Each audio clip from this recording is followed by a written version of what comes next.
Going live. We're going live. Yes, indeed. We're going up because, Atlanta seems to be burning. And this is not somehow unexpected. History does repeat itself, not in circles, but in spirals, going up, going down, whatever. And I think we ended the American Civil War with the burning of Atlanta, but we'll never know that from that great movie, Gone with the Wind, or great book, because that'll probably soon be banned. People don't want to remember this. I don't know. They want a sudden realization. You wake up every day and everything can be reprogrammed. Everything can be new. So let's destroy the history. Let's rip down the monuments, both good and bad. Although, I have to say, after reading some stories about those men that... of all people, Taylor Swift mentioned, shouldn't have their statues ripped down. Neither one seemed great, although the second guy seemed okay.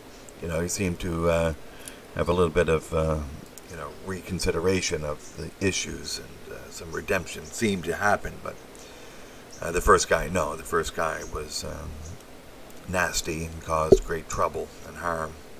And there are people who do that, and I don't know, are the media doing that now?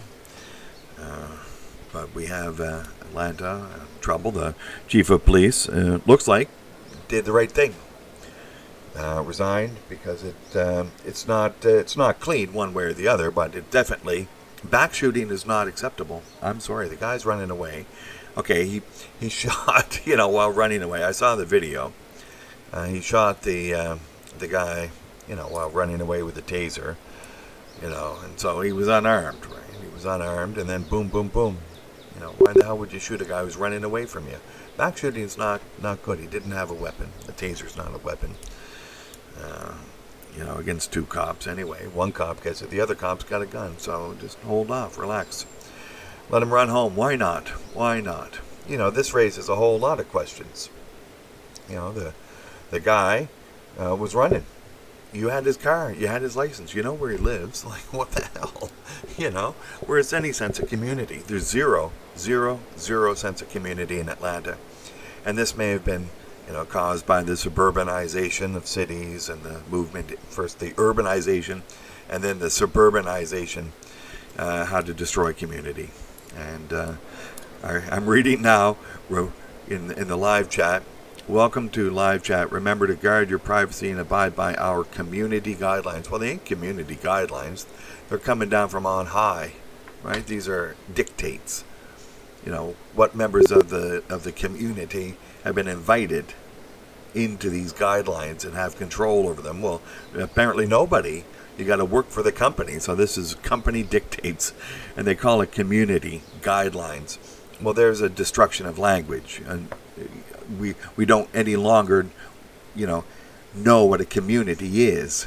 If community guidelines means guidelines from the company, this is not. This is company guidelines, and they've changed company to mean community, and now we don't know where we are. We don't know who we are.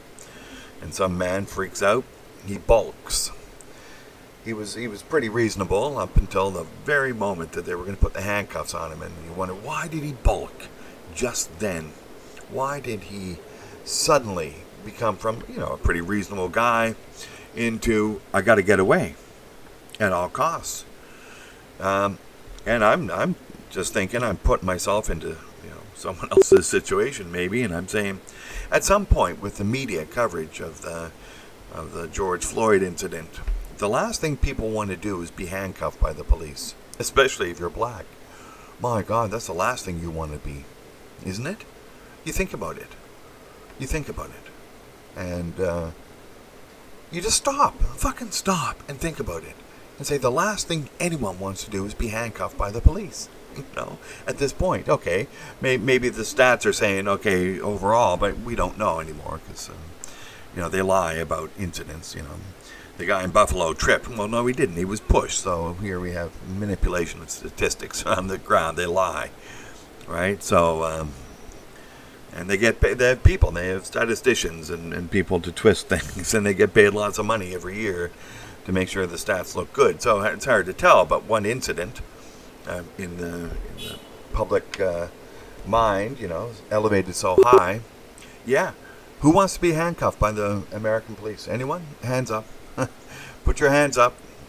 And, yeah. So, yeah, no, he did balk, and he balked at that very moment. You know, he was just saying, maybe there was some previous thought in his head, don't be handcuffed by the police. And he was just sort of woke up, and that, that idea was strong in his mind, a fight or flight. He put it down into that part of his brain, as maybe people do. Don't be handcuffed by the police. And here I am saying it. And then the police don't seem to want to listen. They don't seem to want to care. They don't seem to want to respect the fact that people are now afraid of them for good fucking reason, right? For good reason. They are afraid of the police. They lie, they push, they abuse. And yet, okay, statistically, yeah, it's fine. Life goes on. They're not all evil, and it's fine. But, they're revenue collectors, so they're not serving and protecting. They're getting money for themselves and for the government because the government wants to give the money to other people. So we have income distribution, and it's all by violence or threat of violence, which is the same thing. So this is the situation we're in. Hey, MGTOW Life, are you still here? We got people coming in, going out, coming in, going out. Just thought I'd come up and talk about the disposability of men. And so we got another man disposed of. Yeah, maybe he made a mistake. Maybe the whole thing's a mistake. Okay, I don't know why they wanted to take him to the police station. To tell you the truth, why would they want to do that? They got his car. Okay, we're just gonna tow your car, and we're gonna tow your car, and you can, here's a summons to the court. You want to see the judge within 30 days. If you can't make this date, make another one in 30 days. Set one up with the office. And anyway, go walk home. And, he wasn't belligerent. He was, just regular, everyday guy. But, I don't know what to believe of what he said. Maybe he did contradict himself. I don't know. But didn't sound like it to me. It sounded like, he was tired. He fell asleep in a car, and his blood alcohol at 0.10, well, yeah, he was over the limit, but not by much, and not enough to put a guy to sleep in a car unless he was fucking tired anyway. Sounds like he's working 2 jobs. We know this, don't we? In MGTOW, we know a guy like this. He's working hard, and he said he went to his baby mama's house for a birthday party for one of his kids. Okay, so here we have evidence of the destruction of the black family and the blue-pilled men trying to make their way. And so he falls asleep in the car.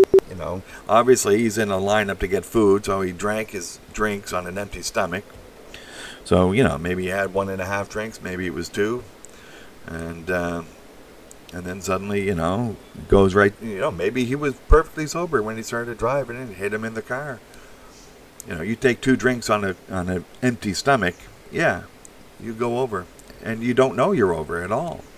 There's no way. So why did they want to handcuff him? Why did they want to take him down to the station? Just give him a summons and, let him explain the story to the judge, the next day. Oh, I know why they want to take him to the jail. Because they need to make their money. So this is the prison industrial complex. This is the make work project. This is the disposability of men. Put them into the system, and don't treat them at all like members of the community, Had he been at a 0.18 or 2 or something, I'm all for the death penalty for vehicular manslaughter. I'm not against that. But, in this case, he's a little bit over. Okay. 2 quick drinks on an empty stomach. That'll put you pretty close to that. Yeah. And, he's in a lineup to get food and fell asleep. So he's working 2 jobs. He's tired, 2 quick drinks. Gave money. He said he was giving money to his baby mama for his kids. Here we go. And then he, they want to put the handcuffs on him, so he balks and then bolts. He says, "No, I don't want to have the handcuffs on me, because I know what happens when you get handcuffs on you." Well, now we know what happens when you refuse. When you refuse the handcuffs, you get shot in the back. Yeah, he had a taser. He fired the taser, but he was just running the other direction. He was fired just, I think probably as a distraction or something. Hard to say in that sort of situation. You don't know what's going on. So you're running away. And, then they shot him. He had a spent taser. And running home, you know, just running away from the handcuffs. No handcuffs. Yeah, not for something like this. Had he been drunk and slammed into somebody or something and in his car, well, fuck, yeah, take him down. That's violence. That's harm. You got harm there.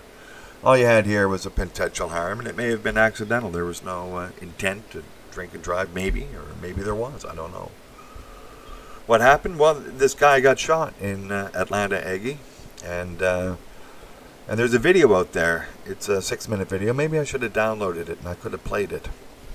Maybe I'll try to look that up. I meant to sort of do it, but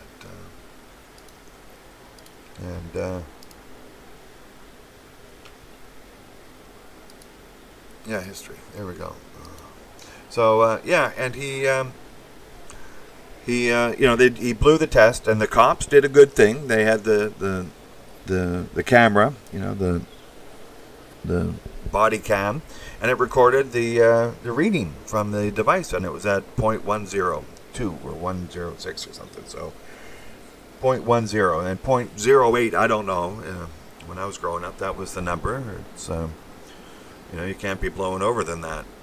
So he blew over, and they said they were going to take him in. Okay. So they were going to take him in, but was that really necessary for a guy who blows just slightly above? And he fell asleep in his car, so he was tired. He said he was at a party, but he's trying to get some food. Had he had the food, he wouldn't have been over, right? Had he had the food, before he drank or even after he drank, he probably wouldn't have been over. And about 5 minutes after he ate, he would have been well under the amount. So then he balks. They go to put the handcuffs on him, and then he says to himself, obviously, "No, I don't want the handcuffs on me." And then he sort of tries to get away. They tackle him down. He fights off. He gets away. He grabs one of the guy's tasers, and while running away, he sort of aims back with his arm and fires the taser. And then they shoot him 3 times. They shot him in the back. He was running away. Okay, he has a spent taser. It's not a threat. Oh, the only thing he's a threat to is having the police say, "We're going to handcuff anyone at any time, and if you don't agree to being handcuffed, we're going to shoot you." No, he was sitting in a car in a drive-thru at a Wendy's trying to get food. He said he just came from a birthday party at his baby mama's house for his daughter. He said he gave him money, so we sort of figure he's working 2 jobs or something. Apparently he's got 3 kids. I read that somewhere else. But no, they got him out. He was standing there. They asked him how many drinks and what drinks he has. He said he didn't know what kind of drinks they were. They were from the top shelf, whatever that means. So a couple of highballs or something like that. And he's in a drive-through for food. So obviously he was drinking on an empty stomach, tired, and he blew over. And then they were going to handcuff him, and then boom.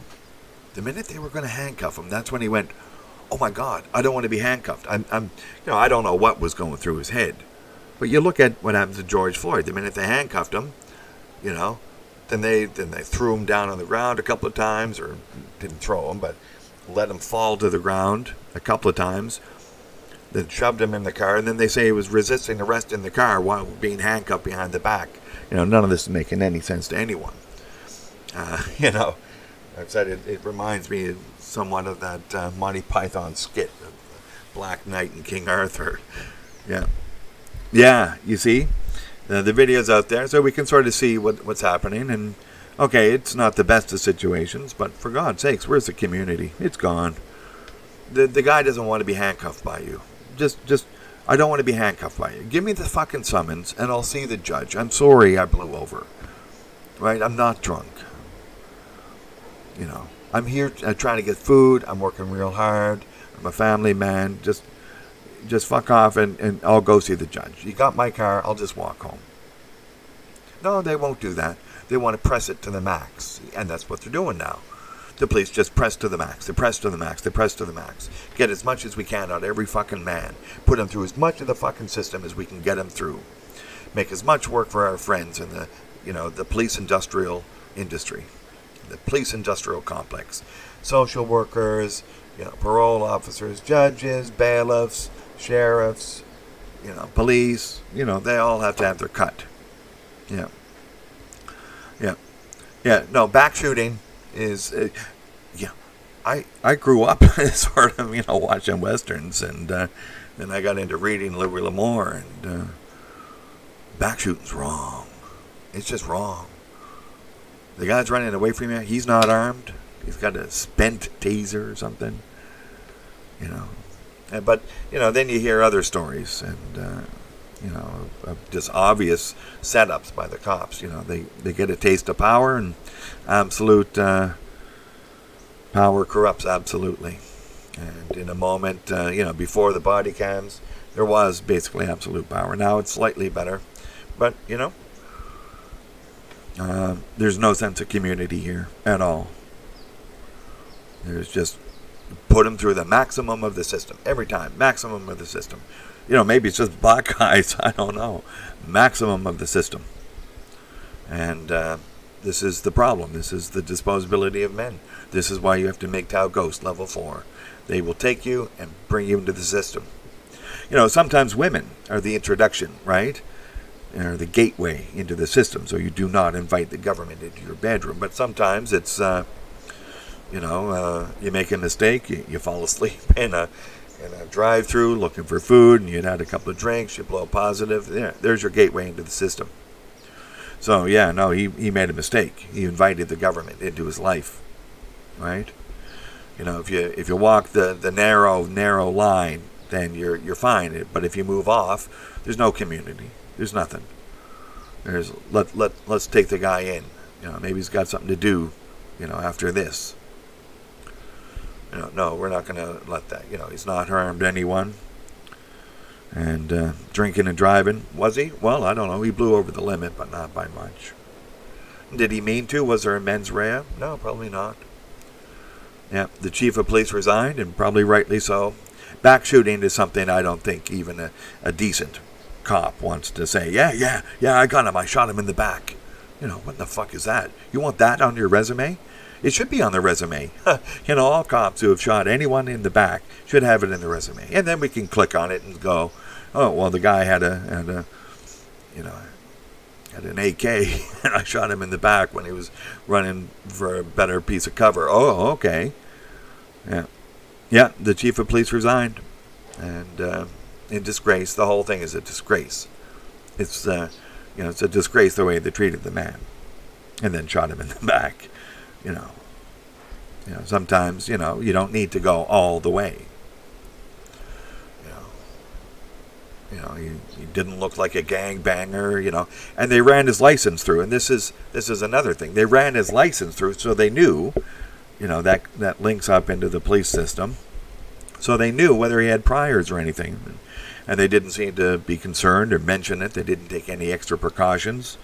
He wasn't a known, armed robber or, multiple run-ins with the police for, violent crimes or anything.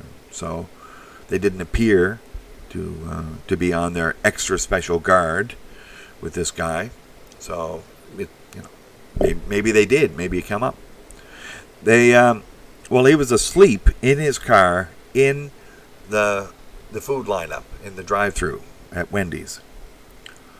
No, it wasn't routine. He fell asleep, and cars had to drive around him, so somebody phoned the cops. Okay, that's reasonable. A reasonable time to bring in somebody to ask the guy, why the hell are you blocking traffic at the drive-thru? Okay, so they take him out, and the police, rightly assume, okay, maybe he's drunk. Okay, let's find out how drunk he is. And so they give him the breathalyzer, and they show the breathalyzer number on the body cam, and it's, I think, 106 or something like that. 102, 108, 106. I think it was an even number 10. But it was 0.10. So, it's over, but it's not over by much. Hey, Monk Music. Yeah, it's 4 a.m. there. Yeah, Atlanta's burning, and you can review your history, but that's how the Civil War ended. So maybe that's, this is my thinking. This is how the Civil War begins. Civil War number 2. With a backshooting incident in Atlanta that results in fire. I'm just going out on a limb here, and sort of being historically artistic. And but I'm talking about why the guy balked.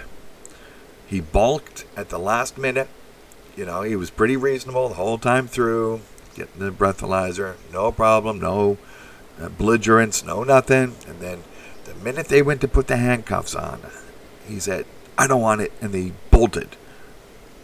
And my thinking was that something in his mind from the George Floyd thing, which is recent and major, so it gets into your brain whether you want it to or not. It violates the statistical number. And maybe a lot of people in America, I don't know, are saying, "I don't really want to be handcuffed by American police right now, if you know what I mean." And I'm looking at that incident in Australia. It's still disgusting. And I was sent a copy of the video by somebody, and it was like 5 weeks after it happened. So it's still making the rounds about that Australian woman with a sandwich board saying, "I don't think the lockdown is good," and she went out walking up and down with her young kid. The police come along, hassle her, and then they place her under arrest and rip her away from her kid. And so I'm saying, okay, statistically, how many times do the police go out and harass people who are protesting peacefully, lawfully, and rip them away from their kids? Well, it doesn't matter how many times it happens. It happened once, and once is enough to stop all other Australian women from wanting or even thinking that protesting alone with the sandwich board, taking your young child with you, is in any way a good idea. So statistics be damned in this case. Once is enough to put the fear of a reasonable fear into all Australian women. So is George Floyd a reasonable case that no one wants to be handcuffed by the American police? I don't care what city it's in. They seem to be all the same. They do something bad, they lie. They do something bad, they lie. They do something bad, they lie. Nobody seems to take responsibility until, this Atlanta chief of police, she said, "I resign." And she should. This is backshooting is a resigning thing. And in fact, kneeling on somebody for 8 minutes and 46 seconds, that's enough to cause an honorable chief of police to resign. Yeah, you failed. If your officers are thinking that that's a good thing to do, to uphold your standards, then obviously, either you're messed up and should resign. Or if they don't care about your standards and are going to do it anyway, then you don't have the respect of your officers and should resign. So in either case, it's a resign situation. But, the chief of police of Minneapolis is a coward and a dishonorable man. And, why he didn't resign, I don't know. Horrible. And same thing with that Buffalo thing. It wasn't the push. Okay, the push might have been accidental in Buffalo. The 75-year-old man gets pushed. He sort of stumbles backward, lands on his head. Nasty. Ouch. But then somebody should have stopped and been with the man. "Oh, I'm sorry, sir. We're going to get some help for you." But no, they just kept on walking past like soldiers marching on dead bodies. That's what, the cartoons show. And it's like a cartoon world of hell. Somebody show some humanity. No, we cannot show humanity. This is the end of community. If you don't have humanity when you most need it, you don't have community. And, this is the disposability of men. First, the pushing the man down and ignoring his situation, and then preventing the man who wanted to stop and show some humanity, trying to drive the humanity out of him. So I think the first thing they put on the requirement to be a policeman is you must have no humanity. And that's not a good thing. So who the hell wants to interact with you? Nobody. It's like you're enemies of the community. You have no humanity. You try to drive it out of your troops. You try to, show that you have no sense of community at all. You don't understand that maybe, handcuffing people for, serious but minor offenses is not really good. You got the guy's car, you got his license plate, you know where he lives. Here's your summons. Show up and see the judge. Right? If you don't see the judge, you're going to get, you're going to lose your license forever, and we know where you live. We're going to come and get you within the next whatever. So it's better just to go see the judge, and the judge will say, what the hell happened? Why did you blow .10? Hey, I think that rhymes. Why the hell did you blow .10 when .08's the limit? Well, I was working 2 jobs. I'm tired. Went to a party for my daughter. I gave them money so they could have a good time, and I was hungry, hadn't eaten, so I stopped off in a Wendy's drive-thru, and I fell asleep because I'm so tired, and I had those drinks, I guess, and had I eaten, I probably wouldn't have blown over. Yeah, okay then, $500 fine. You're on the registry. Don't do it again.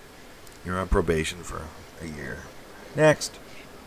No, let's not fucking show any humanity. Let's not, de-escalate the whole situation and show some community. Let's drive it to the fucking max, right? Let's handcuff you and kneel on you for 8 minutes and 46 seconds. Yeah. And let all the, other police officers watch how it's done. I think it's watch and learn, isn't it?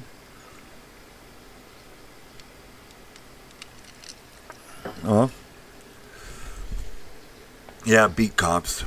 This is the issue. I thought beat cops were good, but then they tend to be corrupt, right? Because they get to know all the people, and then they start,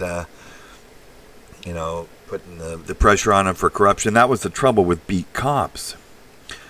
Is they it's their territory, and nobody will come into their territory, and thus they can be as corrupt as you want. So, I don't know. But yeah, no, I agree. The beat cops are accountable because they're in the neighborhood all the time, and everyone knows their name, and they're supposed to be part of the community. In some way, they should be part of the community of where they live. They have skin in the game, right? Cops now have no skin in the game of their communities because they're not beat cops, so they don't walk the regular route, and so they got no skin in the game of the community, and then, they're revenue collectors, right? And that's part of the problem, is that they're not to serve and protect. They're to extract money half the time, or most of the time. And they're not extracting it to pay for their, reasonable things. They're paying it to buy, military hardware. Yeah. So it's...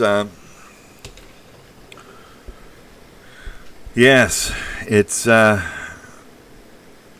it's a poor do. I like that. No, a necessary evil, I think, is how a lot of people have referred to it. Yeah, to swerve and deflect. Well, you see, it's coming to the point where the swerving and deflecting has enraged people and captured the imagination of the millennials. And this is it too. A lot of people on the right, not on the left, but a lot of people on the right, and still are the liberty-minded people. They're not for greater police presence, and they were for full accountability of the police, and they don't like this. They're aghast at shooting somebody in the back. I don't care whether the guy balked and bolted. Where the hell's the reasonable policing? Shooting a guy in the back's not reasonable. He's unarmed. Yeah, he took your taser and fired it, but then it's spent. It's done, and it's And they knew whether he was violent before, they put the handcuffs on him, right? They did the the check on his license. If the guy has a long history of violence, then yeah, maybe. And if, they did that on George Floyd, obviously, and something came up, a little red flag. So they had him handcuffed. And then they say he's resisting arrest after he's handcuffed. Well, that doesn't make sense to anyone. The Black Knight, none shall pass. They cut off his arms. Get over here and I'll bite you. Oh my God. And they expect people to believe that. And so, yeah, a necessary evil. Necessary evil. I don't know. Yeah, there's no skin in the game. And there's no accountability. There's no transparency. There's no honor, right? You lie to your employees, you're fired. So, in Buffalo... we had a professional agitator. Maybe that's a good thing to try to hold the police to some standard of account, and maybe you have to do things the police don't like in order to do it. But he was swiping for a number. Well, my question is, okay, why isn't that number public? Oh, because the police don't want you to know everything. Well, maybe that's the trouble. Maybe they shouldn't have the right to speak on this issue. Maybe somebody else should speak. Yeah, that's it. Discover yourself. None shall pass. I have no quarrel with you, good Sir Knight, but I must, I'm on a quest for the Holy Grail. I must pass by. None shall pass. Oh my God. Yeah, I can just hear George Floyd sitting in the car. None shall pass. Oh God. So it's it's a bad situation, and I don't know what. Oh my God, when is that one going to come up? It's got to come up. Almost everything else in that movie has come up in the last year. Yes, Roger the Shrubber. I don't know. Oh God, it has to come up before this thing ends. We're gonna have every scene in that movie played out in real life. The knights who say "Nee, no, nee, nee, nee." Oh my God. Yes. Yeah. And then, oh God, now there's too many scenes. I'm not going into it. I'll think about the Shrubber for a while. Oh my. It's like, okay, you make the shrubbery and you hide behind it or something. So you're hiding behind the shrubbery. Yeah. Hey, MM, do you want to jump in? I can get up. I can't get that video now. I should have downloaded it and edited it, but I wasn't thinking about it. Let me see here. So, yeah, he ran away. He bolted. He balked at being handcuffed, then bolted. They tried to get him down, and yeah, Bad Max. I think the police unions are, they're nasty. They won't let the police be fired.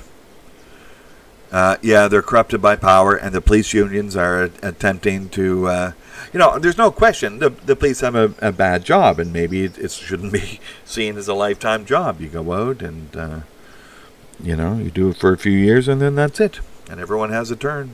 And but the police unions ensure that that guy who did the Knights of Knee thing on George Floyd, he had 16 or 32 complaints against him, and he had 2 disciplinary actions taken against him. But all of this is private, so it's not public. So the police unions are probably pushing that it remain private.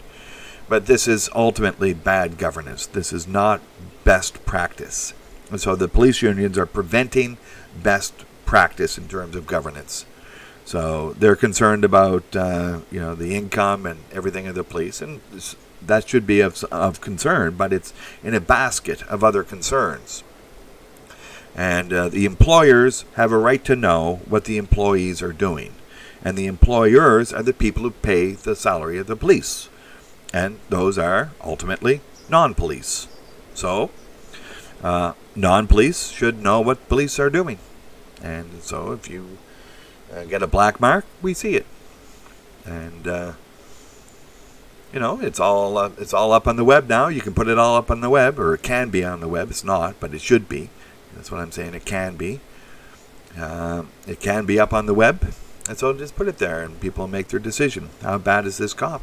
And then, ultimately, 4% of men are psychopaths, and 4% of women are psychopaths. They have no emotion concerning guilt or honor.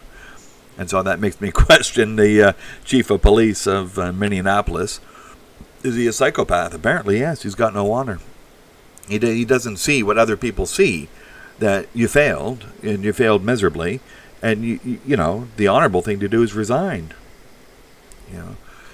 And so we should have public psychopathy tests. You put the MRI in, you show a few pictures of dead cats, and you see where the red and the blue are. And, you can tell pretty easily this person's, a psychopath. And it's a range, right? We're all on the range.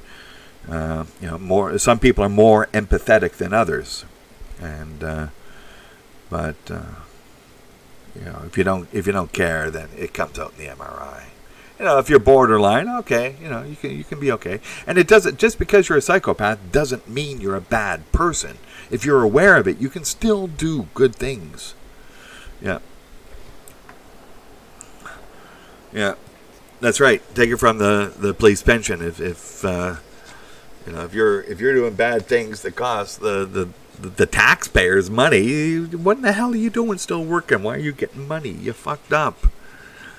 You pay for it. You declare bankruptcy and you find a new job. Okay? And, but, police came from companies, right? So this is a corporatist mechanism. Yeah, I agree. So, it was the corporate town, right? Company town. They had the company police, and then other towns said, "Oh, it seems to be working over there, so we'll do the same thing and just tax the people."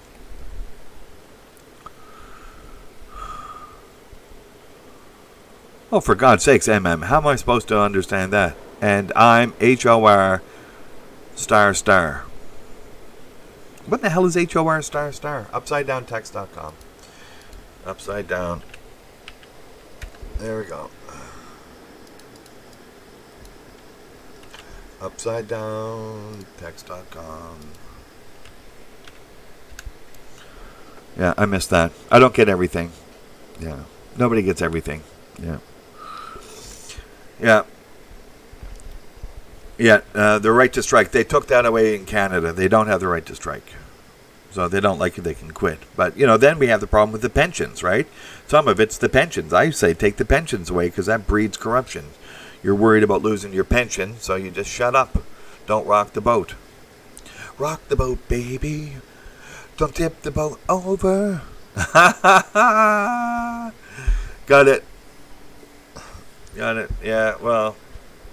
Yeah, first thing in the morning, go take a fucking shower. Yeah, full transparency. And, if you can't stand the light of transparency, then maybe you shouldn't be in that job. So, and this is it. You make the decision, and the police unions should just shut the fuck up about issues of governance. Certainly, we want good procedures to ensure that the police are, protected. And apparently, what we're seeing, and I drew attention to this before with that statement by the sheriff of Polk County, Florida, is that he apparently sees what's right and what's wrong, and maybe he runs a good police department. I did, some initial searches, and there's no great problems there in his county. So what we see are police being pretty good in some places and being hideous and horrible in others. And you know what that is? That's a prescription for civil war, because the good cops don't like the bad cops. We understand that, right? If you're a good person, if you're not a psychopath, and you're in this institution, but the institution becomes the problem. And this is the system problem that MGTOW has pointed out with the gynocentric system. But we have a police system. We have the prison industrial complex. Yeah, and this is a problem because it's a system. The police are in the problem.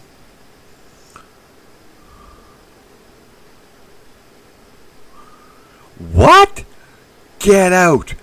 Get out. They censored Shakespeare. Well, my God, did you see that? There was a screenshot, I think it was on Zero Hedge, where they censored the image of Winston Churchill on a Google search. Let me see if I remember where it happened. I should have taken a picture of it or something to put it up because it's. Oh yeah, by the way, Twitter has reinstated Zero Hedge. Which is an admission, basically, that they were wrong and that the SARS-2 virus was engineered. Oh yeah, there it is. So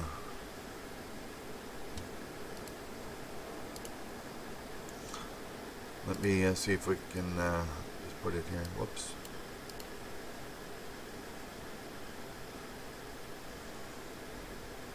Okay, let me... okay, I got it. I think I can put it up here.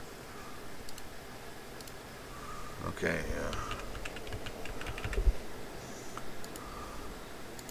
sorry for the multitasking with linguistic tasks. There. So here we've got an image. I think it's up on the screen. So somebody typed in Google World War II generals. It says World War II commanders. There's a nice picture of Adolf there, and Joseph Stalin, and Winston Churchill's picture is blanked out. They got Benito Mussolini and Harry S. Truman, I suppose. And who's next? They got Dwight D. Eisenhower. So Winston Churchill, he's just been wiped from history. My God. We shall fight on the beaches, and we shall never surrender. My God, what a great speech. Anyway, this is Google. This is something going on. Harry S. Truman, he's going to be gone because they're going to, consider the dropping of the, A-bombs on Hiroshima and Nagasaki to be racist and not military, and there it's done. But it's nice that they, leave Adolf and Stalin and Mussolini up. Yeah. So anyway, it's good that they put the 4 losers first. So they put the losing parties first, and we're going to say the UK lost because look at it now. I'm sorry, man. My God, what a thing to say. But if the UK's lost, really, what else can we say? So washing of history. That's it. Anyway, let me get back to the chat here. Whoa. Let me close down these things. Okay. There we go. Sorry, I've been preoccupied getting that picture up. Sorry. Let me.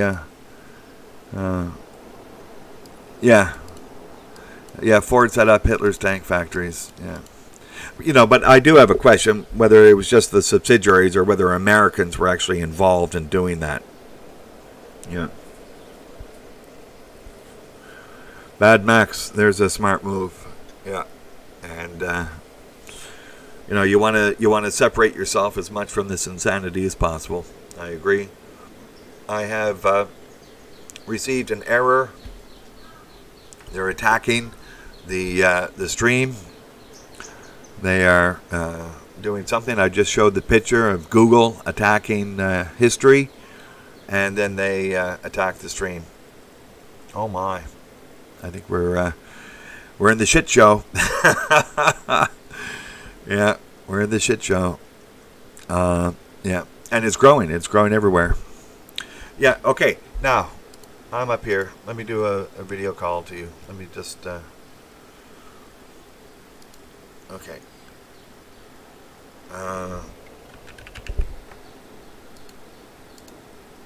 Okay, I just sent an invite. And let me turn on my headphones. There. See if I can get things going. There we are. Hi. Powering on. Mic on. Good morning.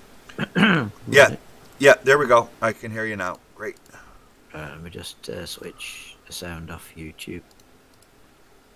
Yes, it's a complete shit show. Yep, let me just, I'll reintroduce a new URL into the OBS, and I'll ask the men in the chat if you can hear Monk Music. Speak, please. Hello. Good morning. It's 4:22 in the AM here in Britain, and the streets are burning. What, in Britain the streets are burning? Well, not really, are they? It's just dickheads that are wandering around pretending they're all bothered about people. They don't give a shit. Or maybe they do. I think some of them do. And I don't think they're all leftists. We all care about that fella who got knocked down and the guy who got the knee on his neck. Yep. But nobody's in agree. Everybody's in agreement that this overreaction is just what do you call it, social outrage. It's just BS, Yeah, absolute rubbish. yeah, no, social outrage. I like that term, and I'm sort of understanding that it's a perfect storm of a number of things. Um, you know, I think mostly they threw 40 million people out of work in the States. So how Yeah. many did they throw out of work in the UK? Like 10 million or 5 million or something? You can't do that Well, without a reaction. it's gone. The censorship's gone the other way. I'm afraid What it's do you gone mean? too far. Censorship. Yeah, and It's gone too censorship. far. Yeah. Censorship has gone too far. I watched just out of interest the other day. I thought, now is the winter of our discontent. I thought, oh, summer of our discontent. And then you had a chain of thought, and I thought, oh, I'll look up the original speech by Richard III. So I looked up Laurence Olivier Yeah. doing the performance, and I thought, well, this is brilliant because I'll finally probably understand it. Yeah. And I didn't want to look up any Cliff Note references on the internet. I just thought, well, I'll watch it and try and understand it. I'm older now, I might understand it. Yeah. So it was his sing to himself that he's going to take over. He get the role of the king. But I put the automatic subtitles on so I could read the words at the same time. I didn't need to watch the acting physically. Right. I needed to hear the words and read the. Yeah. And I thought, well, it's so beautifully spoken. The machine will perfectly represent the words. Yeah. And it made very few errors. And then when it got to foul and bloody murder, this, that, and the other, it cut that out.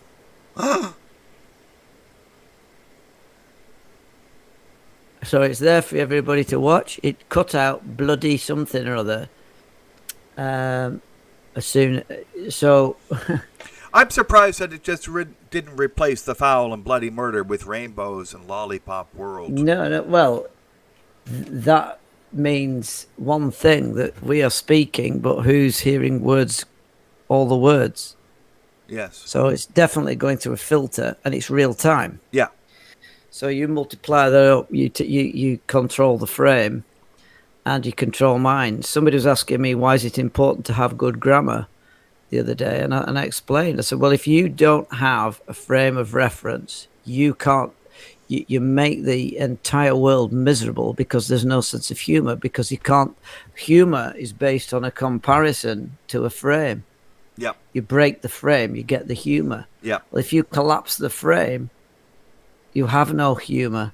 And then you leave people in an uncertain situation, even in the speech, of fear, of not knowing where the line is. That makes them eminently controllable because they're not thinking about what they're saying. They're thinking about not making a mistake.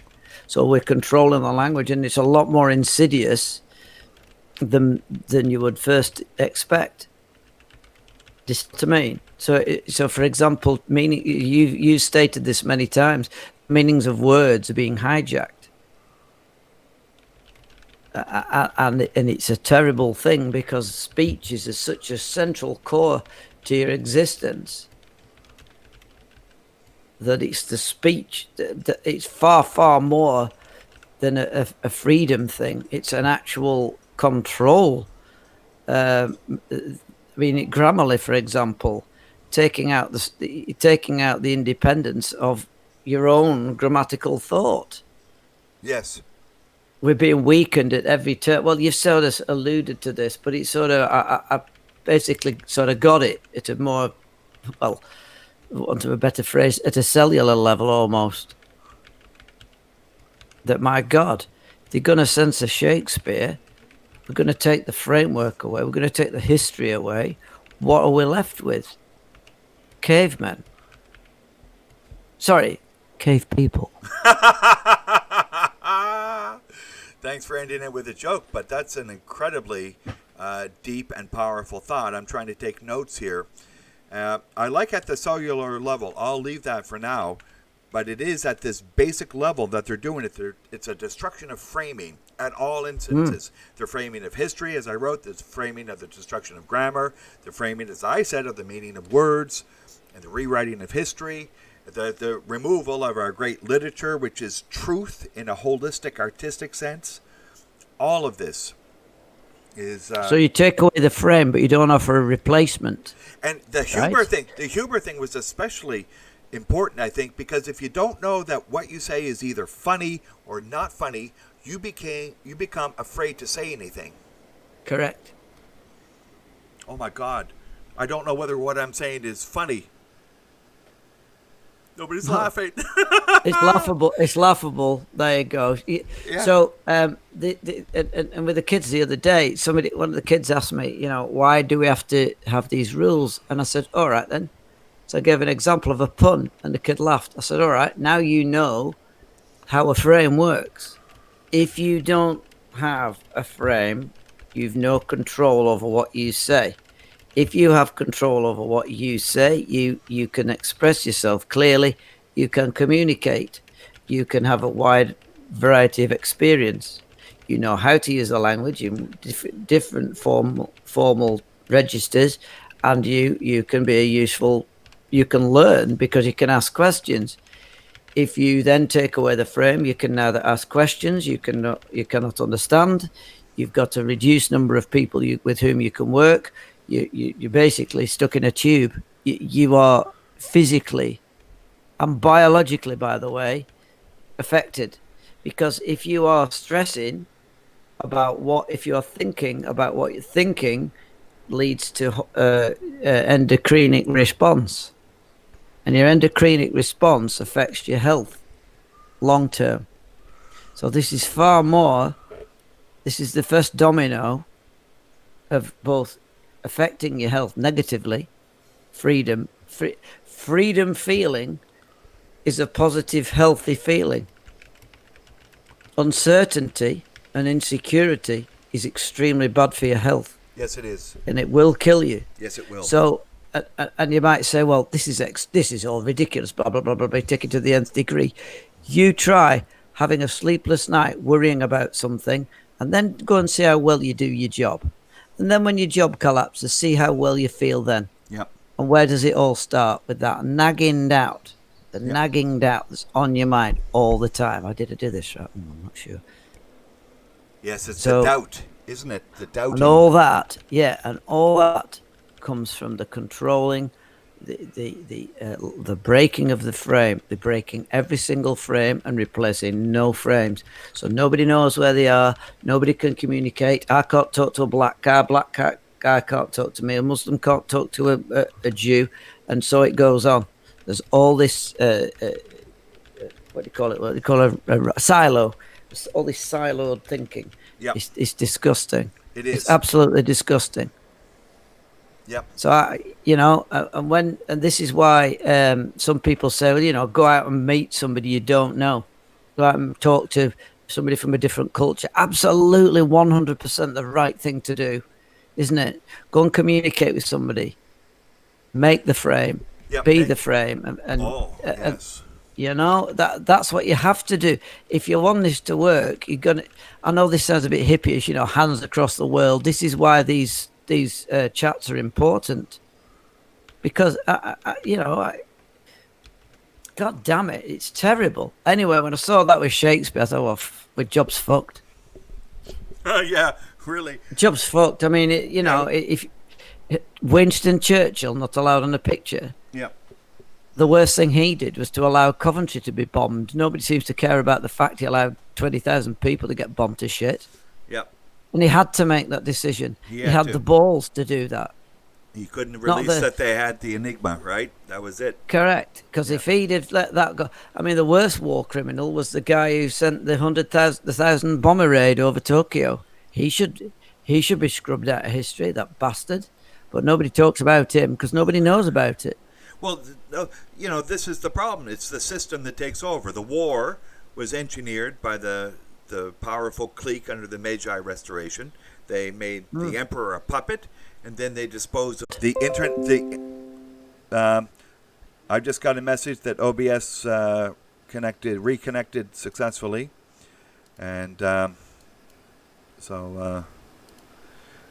just going to check with the men in the chat to find out whether we're back on. Are we back on? MM and myself. Yes, and Bad Max, I see it. Unapproved thoughts. That's what Bad Max Yeah, 1960. You had him. You had um, him better than anyone else. I can't believe what you said. It was just so clear. And you just woke up, man. That was immensely impressive. I can always think in the morning. Woohoo! Clear of crap. Well, so yeah, that was my point. And if you control the language, everything else follows. First was the word, right? It's all there. The first thing is the language. You control that, you've got them by the nose. It's just, and everybody's thinking, oh, it's this, it's this, it's this. It's not. It's what you say. If you police yourself, you don't need. That's the ultimate in control.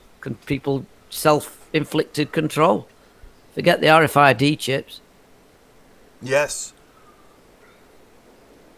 Yes, it's the framing in all directions. It's like they're controlling the universe. The universe of speech is the universe of thought. The universe of thought is the universe of experience and potential experience. You can't say bloody murder. You have to say rainbow and lollipop world. And eventually they'll have us. Bah, bah. Correct. You can have an opinion, and then they'll offer the opinions. This is the Hegelian dialectic. Yep. Get everybody riled up, nobody's scared. Oh, God, what do we say? What do we say? What do we say? Here are the opinions on a nice... Here's your menu of opinions that you can have. Yes. Here are the 6 you can have. Yeah, and don't have These any are of the the opinions. others. Here's the width of thinking, the breadth of thinking that you can use.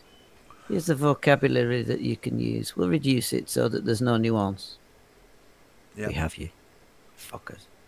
Yep. And that is why and it just hit me like I thought, my God, that's exactly what it is. Forget the physics and the physicals. It's nothing to do with physical. Yeah. And the other thing I found, on a more cheery note, I found the 9 tenets of Robert Peel when he set the police. So Robert Peel when he set up police force on the New York Times. I'll send you the link in the chat. Put it up for the men. Yeah. Yeah, I'm putting it up now. Yep. Hang on a second. There we go. Paste. Yep, they're attacking me again. That's the link. The 9 principles for the police, and I'll read them. Principle number 1: the basic mission for which the police exist is to prevent crime and disorder. Number 2: the ability of the police to perform their duties is dependent upon public approval of police actions. Wow. Principle 3: police must secure the willing cooperation of the public in voluntary observance of the law to be able to secure and maintain the respect of the public. So if you put a knee on the neck, that's not really helping. Principle 4: the degree of cooperation of the public that can be secured diminishes proportionately to the necessity of the use of physical force. Bingo. Wow.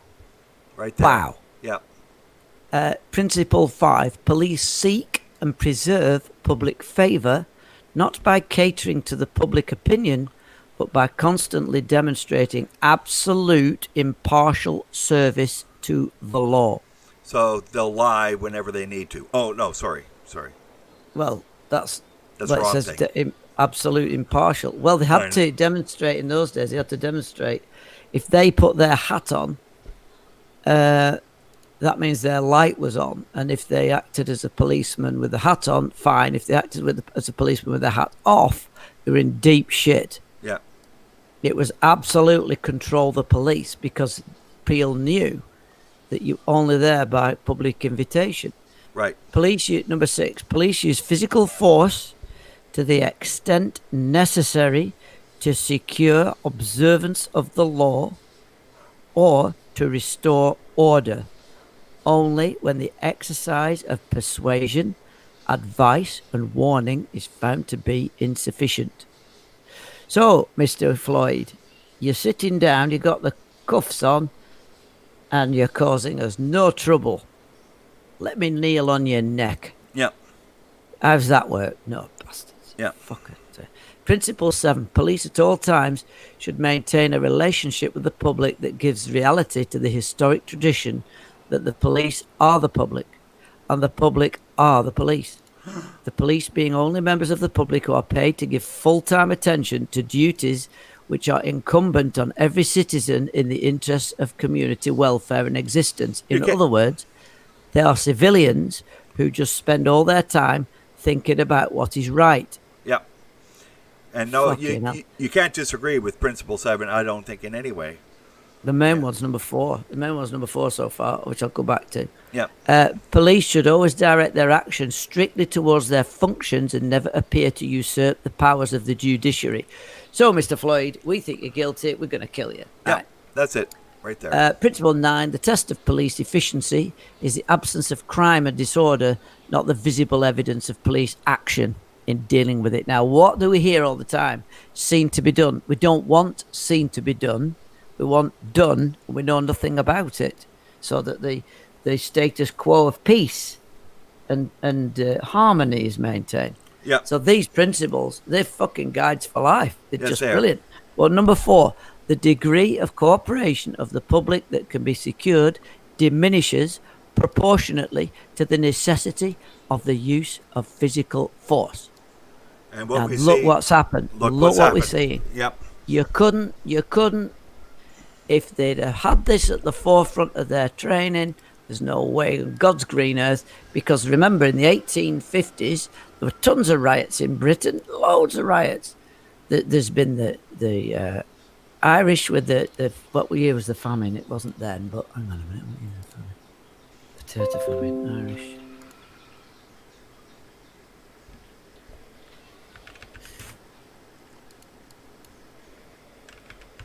Yeah, so that was a great read. In fact, I should have been more proactive and get it up. Let me see if I can get it up here. I was right. It was roundabout then. The potato famine.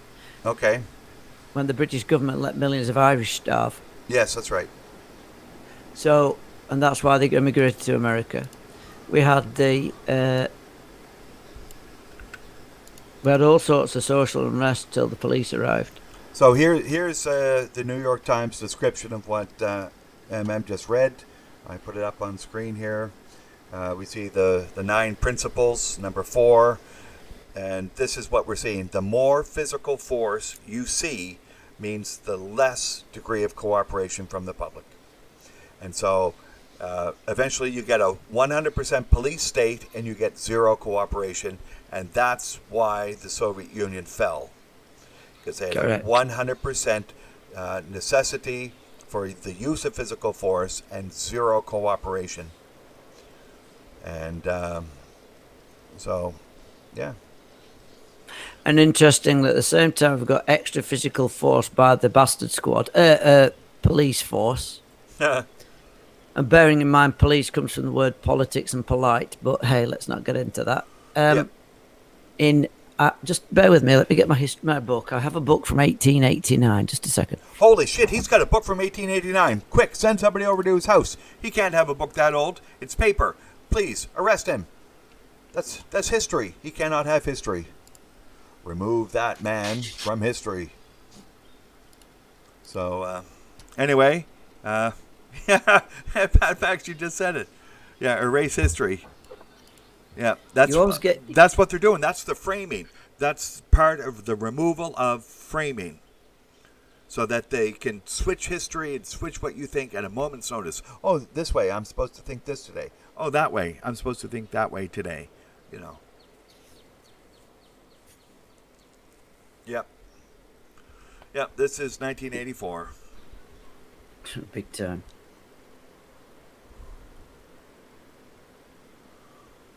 It's often cited that the police were rougher in the olden days. Well, the golden period for physical force in schools, and this is in Britain, and on the street was post-war, because a lot of the military went into the police and education. Yeah. And people would put up with it because, well, these guys have just been to a war. You better fucking listen, right? Now, that was sort of understandable till they banned corporal punishment in 1977. Yeah, what year are you reading about? Well, I'm about to quote you from a book from 1889, which is So called what? Lectures on Teaching by Joshua Girling Fitch, a series of lectures given in University of Cambridge Okay, in Lent term 1880. Well, the right, book came out in 1889, is it? right. I've got two copies of it here. Okay, You can get the PDF download; it's free. The certainty, not the severity of punishment, deters. It is a familiar conclusion from experience. Now, this is and listen to the beautiful wording by this book.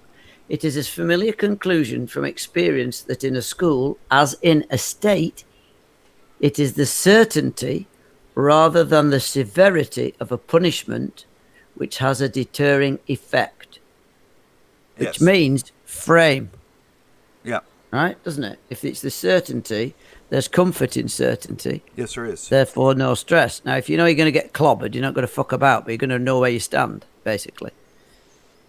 If an offender, and bear in mind, this is 1889, right? If an offender could feel that detection was absolutely certain, the dread of consequences, whether natural or arbitrary, would be much more potent. Because, said Solomon, sentence against an evil work is not executed speedily. Therefore, the hearts of the sons of men are fully set in them to do evil. In other words, if you don't know you're going to get the shit beaten out of you, you're going to do it. Yeah. That was his experience as an administrator. As a matter of fact, every child knows that though lying is wrong, there are lies which serve their purpose and are never found out. That there are cases in which dishonesty seems for a time at least. Hang on a minute, I've lost the bloody plot here. Best kinds of punishment. Best kinds of punishment.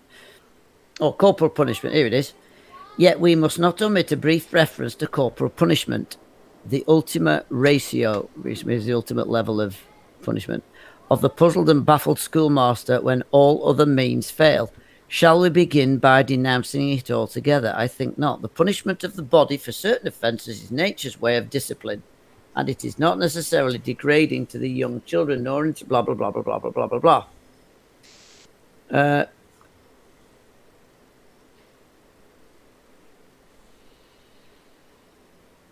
Here we go.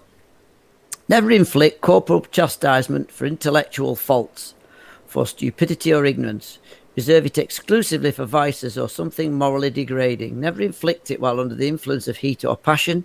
Never permit an assistant or an elder scholar to inflict it under any circumstances. Do not let any instrument of punishment be included as part of the school furniture or as an object of familiar sight or flourished about with the symbol of authority. Do not strike with a hand.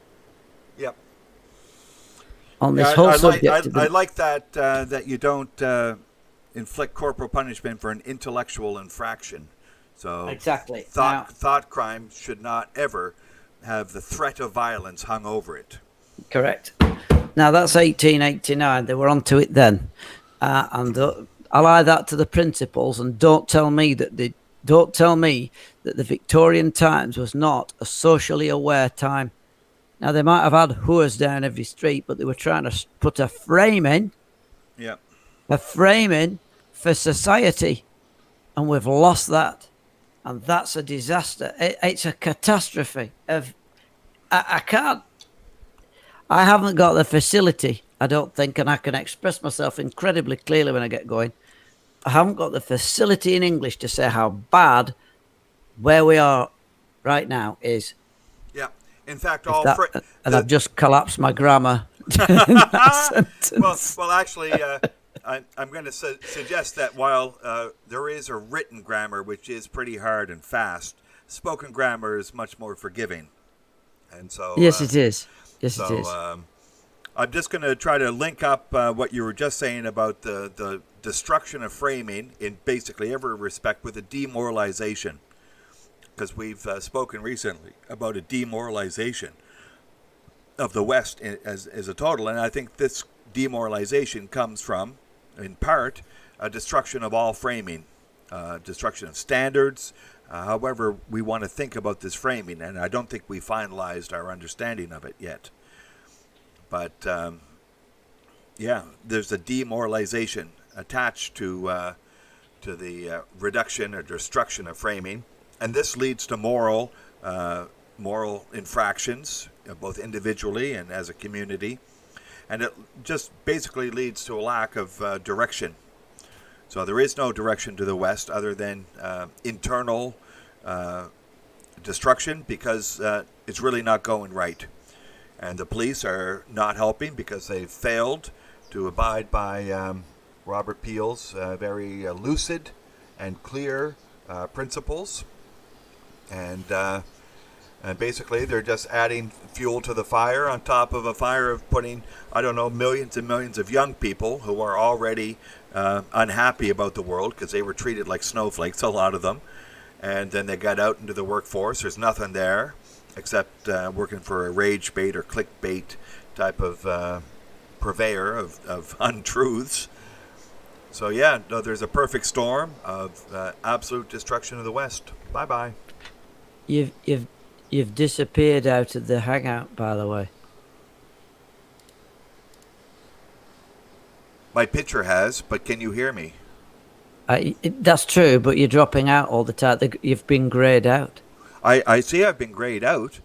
But there's not even a circular purple avatar. Yeah, my avatar's gone. And what was there before? Was Oh yeah, it was there before. There's nothing now. Nothing just now. Me. It's my ugly mug. It's just. But you can hear me. Isn't that odd? Oh yeah, they're they're messing around with us. We're on to big time. Big time. We're on to something. Because we're on to them. Yep. We're on to them. We got this framing thing. I think we have to work on that framing thing. Well, it's it just shot through my chest. I thought, oh God, it's not this, it's the language. First was the word. Yep. Bam. Bam. No, this is important stuff, and yeah. Anyway, we're into bad news. We're into the disposability of men, the destruction of the community, and men trying to lead normal lives or screwed up dysfunctional lives normally. In this mess is the disposability of men. This man apparently was a father of 3 kids and was tired and working jobs to give money to his baby mama and kids. Had a couple of drinks, fell asleep in a lineup to get food at Wendy's. The cops show up and just absolutely violated Robert Peel's principles of number 6, use physical force to the extent necessary to secure observance. Well, he was observing it. They didn't need to, pump up the physical force by putting, handcuffs on him and taking him to jail. They could have given him a summons, and he would have showed up and to get his car back and tell the judge. Well, they could have said, "Go and park over there and sleep it off, sir." Yeah, but maybe that's a bit risky. He might have just driven off, but let him walk home. Well, what's the diff? 7 miles or 5 miles or 2 miles, whatever it is. Well, in Britain, they'll drive you to work. I was in an accident and I got driven to work. Yeah. See, that's actually good. You got some problem. The police are there to help, isn't it? Yeah, she was a fit piece as well. Yeah. Ah, lovely. Maybe she was putting the moves on you or something. Well, maybe, but well, she had nice legs. So principle number 3, I still have Sir Robert Peel's 9 principles of policing up there, but principle number 3, the willing cooperation of the public, that is now gone. The framing is gone. They are no longer part of the community. They are above the community. They're not answerable to the community. They think that the duties which are incumbent upon every citizen are not incumbent upon every citizen. They think they're only incumbent upon them. So they've elevated themselves higher than the community, outside of the community, looking down in upon the community from a position on high. This is not sustainable. It's not best practice. Here we go. I've just been looking up what happened in the early 1800s before the police. They had to do something. Now, look, good God. There were the Peterloo massacre in just to let people know where the history of this goes. Because you look back, what is it? Doomed to repeat it. Yep. The Chartist movement in the 19th. I'll if you indulge me, I'll just read you this article. Sure, go for it. Yeah. You can contextualize some of put a bit of colour into the thought. The early and mid 19th century was a great time of. Actually, I'll give you the link so you can read along. Excuse me. I hope that's okay. Well, yeah. So, yeah, no, there was, the urbanization movement really took off. Started in the 1600s, and by the 1800s, there was big cities, and they were chaotic, massively chaotic, and you could hire private security and stuff, but most people didn't want to get into trouble because the downside was really bad. Well, we've got this coming when people start to starve. Anyway, you'll see the parallels from the 1800s. Yeah. I've just sent you the link in the chat. Yeah. Riots and disorder. The early and mid-19th century was a time of great social unrest. There were several movements for change that led to civil disturbance covering many areas of the county. That's in country, I should say. Yeah. This led to a real fear amongst those in power of the possibility of revolution. Chartist movement. Supporters of this movement wanted the adoption of a people's charter. Many working people were upset when the 1832 Reform Act did not give them the vote. This turned to anger when the new Poor Law was passed in 1843. In June 1836, William Lovett, Henry Hetherington, John Cleave and James Watson formed the London Working Men's Association. It became a very influential organisation. See, people get organised. This is BLM and Antifa. Yeah. And at one meeting in 1830, I'm not saying either are right or good or bad, I'm not being judgmental. The People's Charter was set down.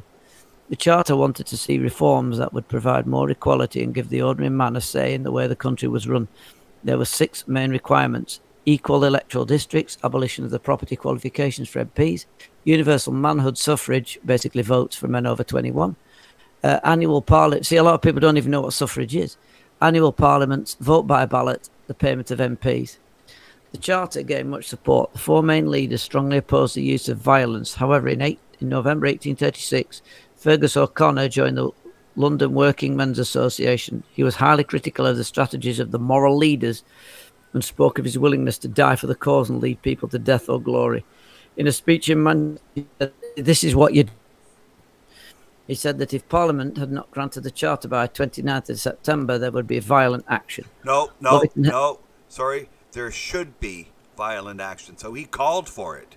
He called for it. Yeah, there should be. Not that there would be. I mean, this is what we don't want. We don't want violence. This is what happens. Yeah, but he was calling for it. That's right. I think. Lovitton, well, the worst reaction is an intellectual reaction who comes to the visceral consideration that in the end you've got to riot and you've got to fight. Yeah, it turns into the law of the jungle. At the point that there's a law of the jungle, there will be violent action. Absolutely. Lovett and Hetherington were outraged by O'Connor's speeches, and he was excluded from the platform of a mass meeting being organised by the London Working Men's Association. O'Connor then formed his own Chartist organisation, the East London Democratic, blah, blah, blah, blah, blah. That led to basically loads of riots. The swing riots in the 1820, the Sparfield riots, the Derbyshire Rising, this is national, the Peterloo Massacre, the Cato Street Conspiracy, the Reform riots. And so it went on. So we had a ton of riots. This is pre-police. Yeah. And the reason they got the police is that people police themselves. Include them in the system. Make them part of the frame. Don't separate the people from the control, right? So it's of the people, for the people, right? Of the people, for the people, by the people, whatever bloody. It's not communism. I'm not seeing the connection here with the establishment of the police. What I'm seeing is a political machination. Well, the point is, the police were set up to stop all this bloody factioning, so that the law and order was maintained by the people. I don't think that the police would be able to stop those reform riots now, because if you get people demanding to have, a say in Parliament, or accepting that Parliament's going to be the maker of laws, or the writer down of laws, or whatever, then they want to have a say. And had Parliament done the right thing, there wouldn't have been all of this. This was an attack upon the government. In 1820, Arthur Thistlewood plotted to blow up the leading ministers of the government. Extreme hunger and poverty had become too much for them to see, and believed the only way was to remove those in power. So this is just bad government. Well, I'm just looking a bit further. At the start of the 19th century, law and order was under constant threat. By 1829, London's population had grown and only had 450 constables and 4,000 watchmen. London depended on an army of local militia. Blah, blah, blah, blah, blah, blah, blah, blah, blah. The need for preventative police force was highlighted by the Peterloo massacre, which I've just cited.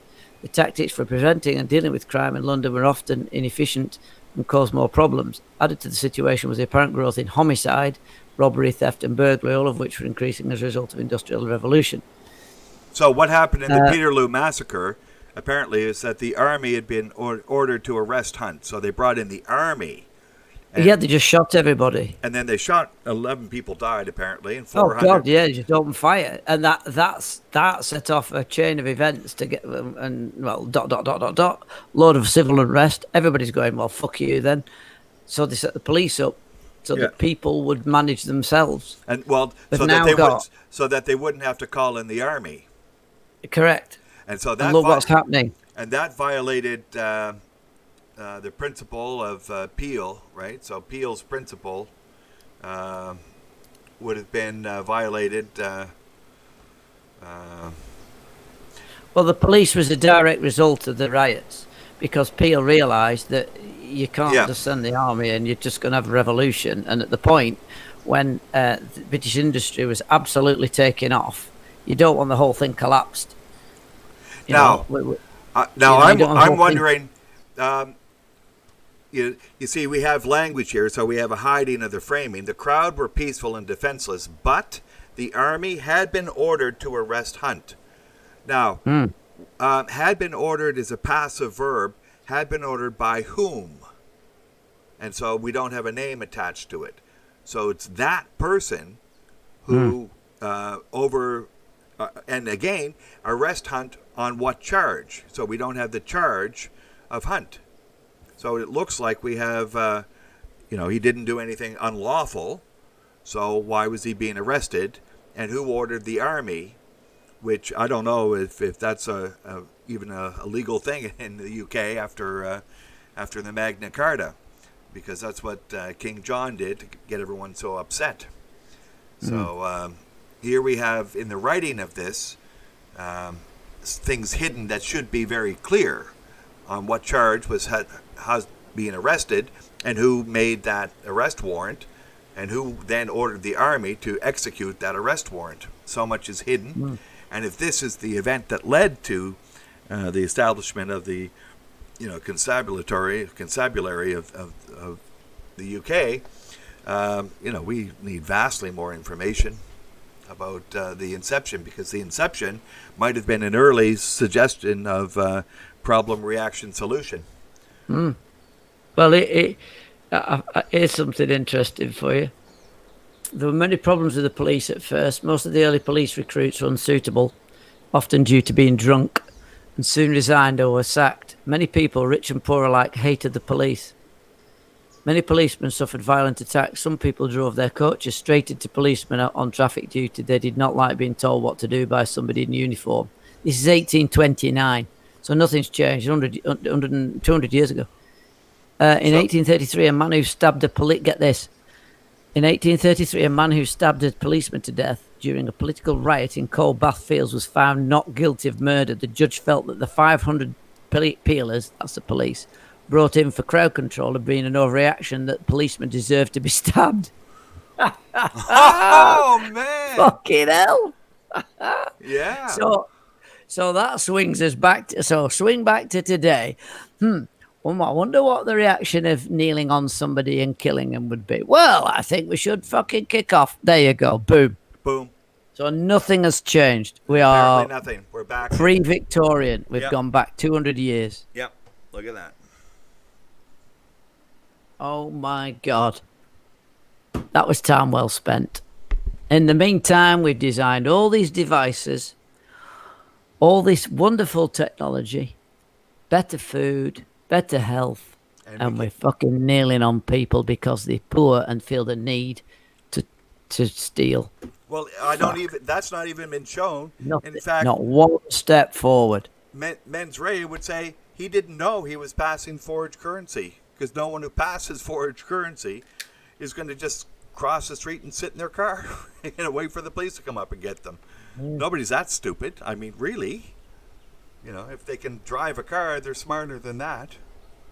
So, you know, and again, we don't know what's happening because they're not part of the community. They've removed themselves. They don't feel they have to communicate with the community as a whole. They lie to the community. You know. Unbelievable. So this is in the U.S. It's probably in Canada. You know, we had that case in Nova Scotia where I herald from, that the Canada's greatest mass murder. A guy killed, 23 people. Apparently in 2001, he took a crowbar to a 15-year-old, kicked him, tried to throw him under a bus that he was waiting for in front of his dentistry practice in Dartmouth, Nova Scotia. The judge let him off with a $500 fine and a conditional discharge if he didn't do anything bad for a year. Oh, really? You take a crowbar to a 15-year-old's head and that's what you get? And then 22 years later, this is what we see. And, you know, this is the problem, that the whole prison industrial complex, including the police, have become disassociated from the community. And in fact, this may be a framing issue that they suffer from. They removed their framing. They forgot Sir Robert Peel's principles. And now we're suffering from that reduction of framing or destruction of framing of that subset. And that there's other framings, like, say, the American Medical Association. They get all the money at the very top, the leadership do, in order to run, I believe. They get money from pharmaceutical companies and people with agendas. And so the management of the American Medical Association are corrupted. So their framing has been destroyed. And As soon as there's money and power involved, it goes to shit. And that's what I think. We see the money, the power, the corruption in every system, and the framing of every system is just to perpetuate its own corruption as opposed to serve the community. And that's why the community is upset. You know, people are trying to turn, you know, this thing into a right-left issue, but a lot of people are just saying, no, you don't shoot people in the back. You know, whatever it is, you don't let that happen, you know? Well, the more I look into this, the more I'm with the rioters, I'm afraid. Yeah, well, you know, it's been a long time coming. It's been a long time I don't coming. agree with burning and stealing. I don't agree with that either. But then again, you got the looting now, of Washington. Washington just looted $1 trillion last month, and equal amounts probably in Canada and the UK. What's good? Yes, what's good for the goose Yep.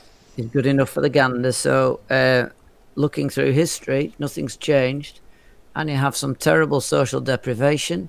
You have the difference between the rich and the relative poverty issue is the issue. And if you're watching somebody, well, you don't even see them now because they fly over the helicopters. You think, well, so no, it is terrible.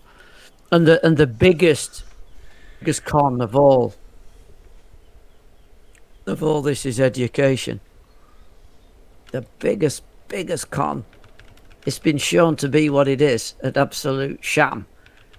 Because while people are talking about academics, and the academic things are important, and they're very close to my heart, but it's only a strand of what we are as humans, and it's so oversold.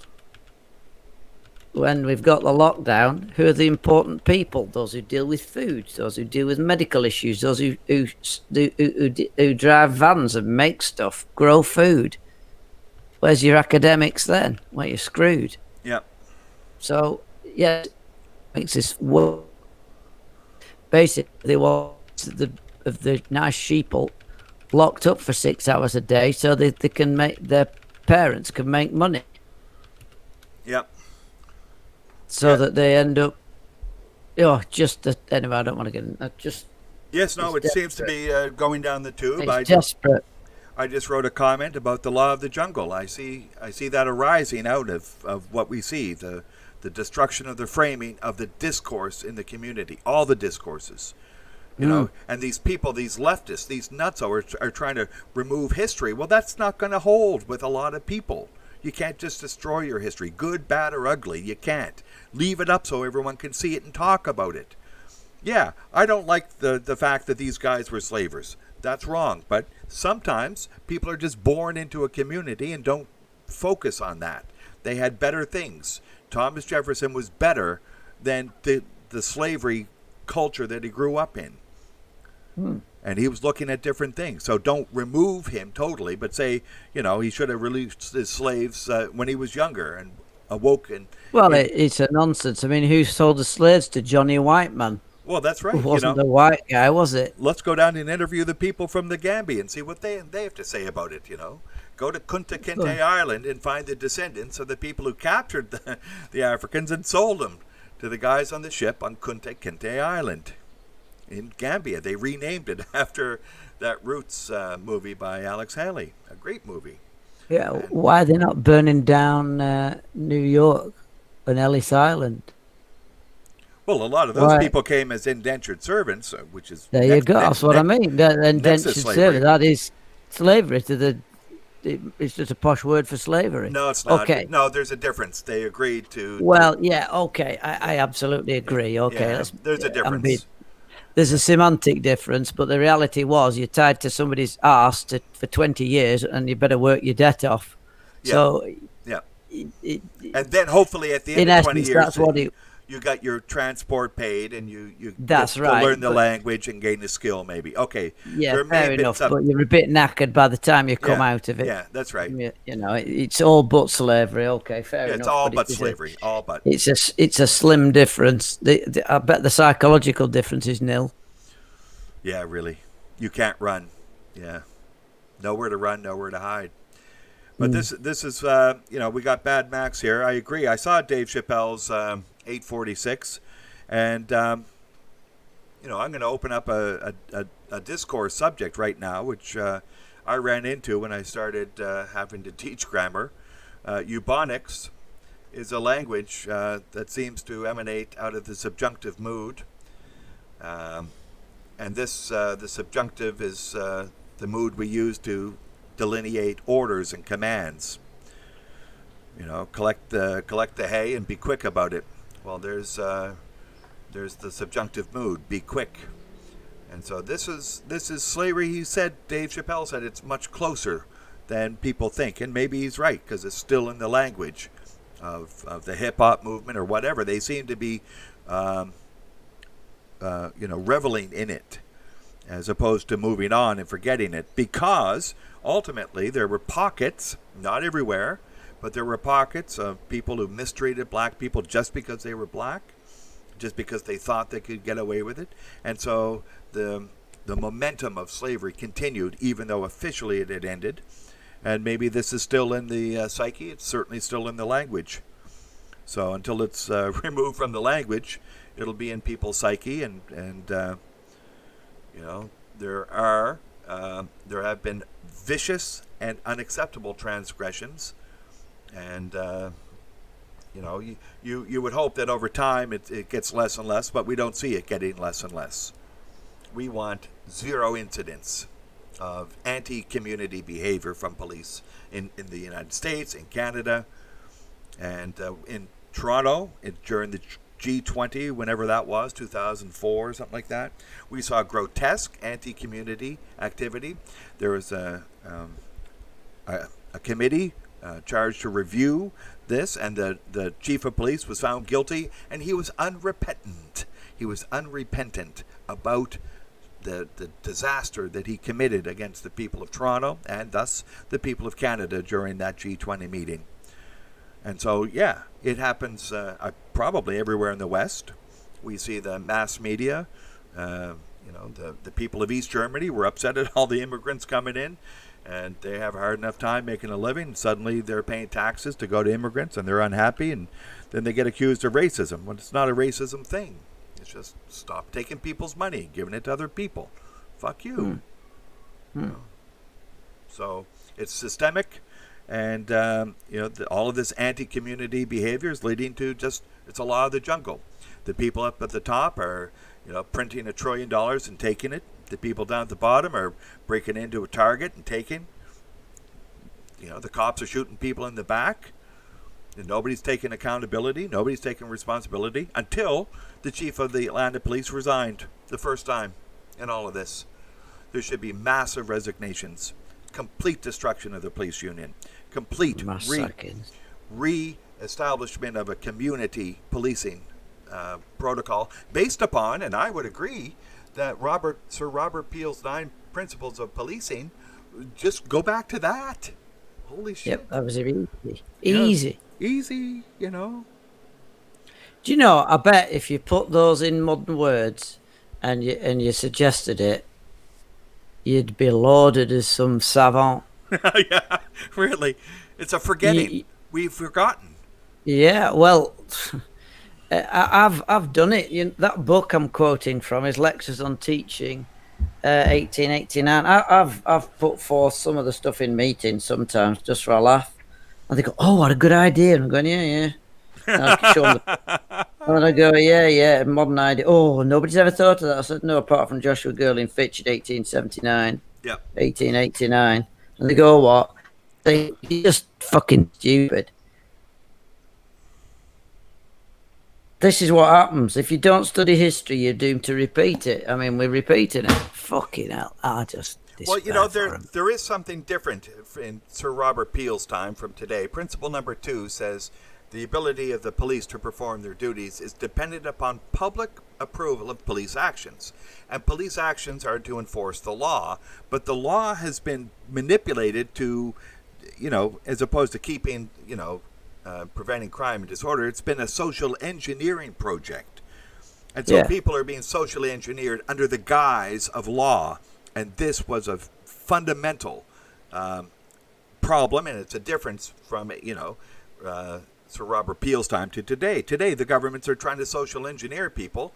They get the police to carry out the social engineering, and the public doesn't approve of some of this. Large swaths of the public doesn't approve of this social engineering episode, and others approve of it but don't approve of that social engineering project. And so basically, in total, no one approves of police actions because half of it's for social engineering, and half of it they don't like disorder, they don't like crime, but everything seems to be a crime because no one can say the law. So I think we should have a situation where the head guy of the country, a prime minister or president, whatever it be, that person stand up and cite from memory the laws of the land. That's it. And then in each of the smaller districts, whether they're provinces or states or whatever it be, counties, that the head person there has to stand up and recite all the laws, including the laws of the nation. And so that at the city level, let's say that's at the bottom level, that the mayor of the city stands up and cites all of the laws. And that's it. And so if he can remember it, well, maybe everyone can. But he's got to be able to cite it off from memory, and that's it. The police can only arrest for those things that the mayor can recite from heart and do so repeatedly. So maybe twice a year they're asked to recite the laws, and that's it. It's those laws. And if he makes a mistake the second time, fire him or her. Hello, are you still here? I'm still here. Yeah, you keep dropping out. I must. God damn! They're blocking me. I wonder why. But I got to say, my internet went down, which is the first time that's ever happened. Like, since I've been back here, it just went, doom, gone. My whole house here, gone. Well, another surprise. You bloody subversive. Am I subversive? I thought I was. Yep. I'm quoting Sir Robert Peel. I'm saying he's good. How dare you quote history and be on the side of the people? How dare you? People, I'm on the side of the friggin' guy who established policing. My It's God. unbelievable, isn't it? That suddenly, I'm a Unbelievable. community-minded, sort of socially conservative type individuals. Okay, sorry, I'm getting word from Bad Max here that I'm not dropping out on the chat. I'm only dropping Oh, out for good. you. Okay, then. Oh, that's Thanks, okay thanks, then. Bad Max.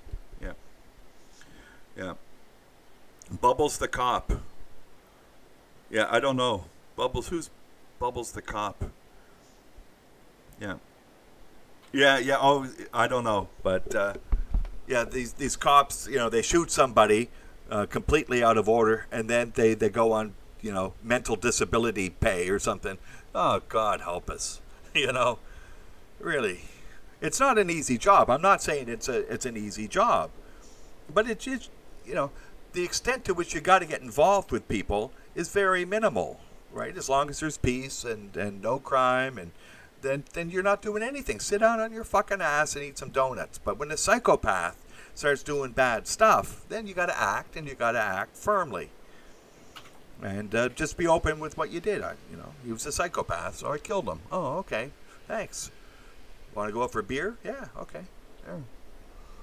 Yeah. We got psychopaths in the community, and this is a problem. People lose it occasionally. People go into the fight or flight. That's what they did to this Brooks guy in Atlanta. They showed him the handcuffs. Maybe his mind went to Minneapolis. This is what happens when you get handcuffed. Don't get handcuffed. And this is what MGTOW was saying. This is what happens when you get involved with this system. And overall, it's gynocentric system.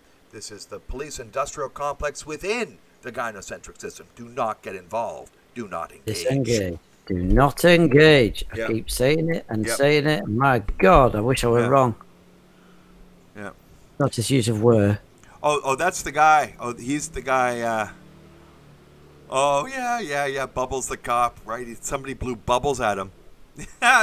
Claimed it was assault. Oh, my. I remember that now. God, how embarrassing. Big puff. Oh, God. Yeah, Canada. What's happened? We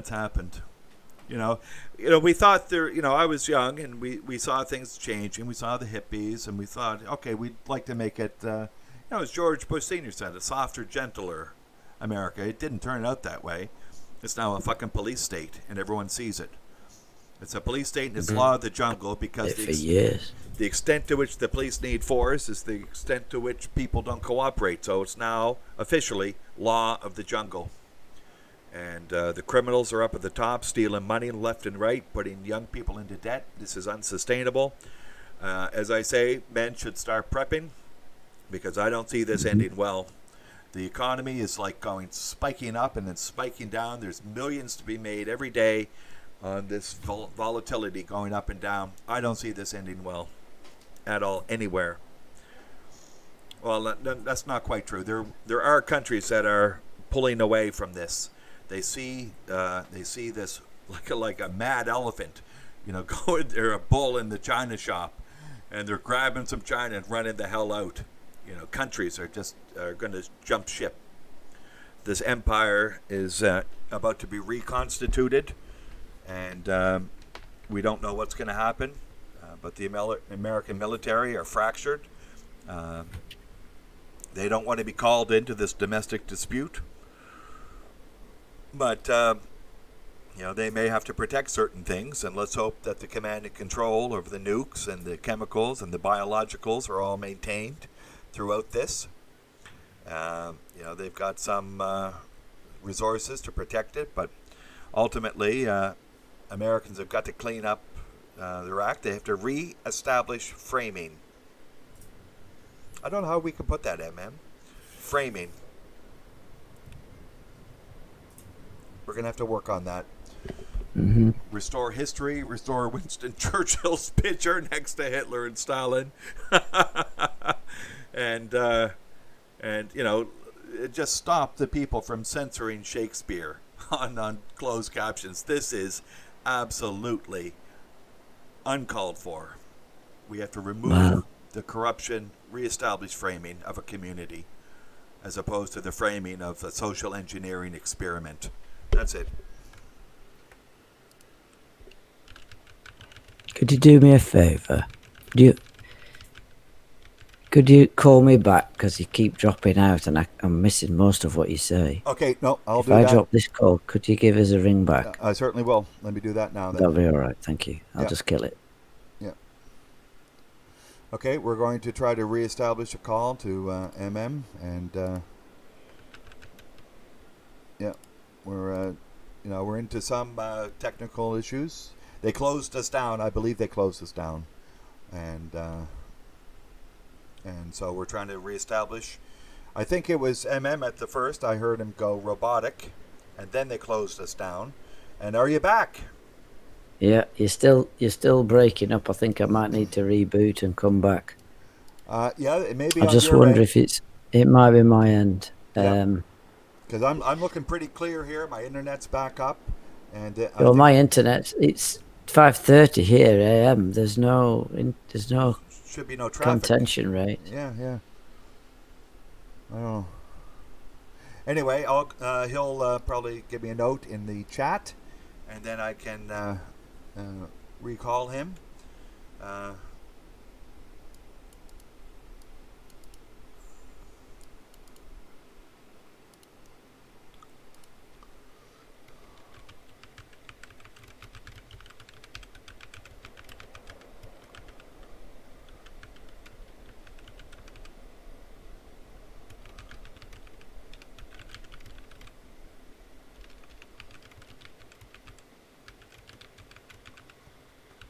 So yeah, Bad Max, isn't that the craziest thing? As kids, yeah, and yeah, as young men we had beat cops. As old men we see cops in battle gear. What in the hell has happened?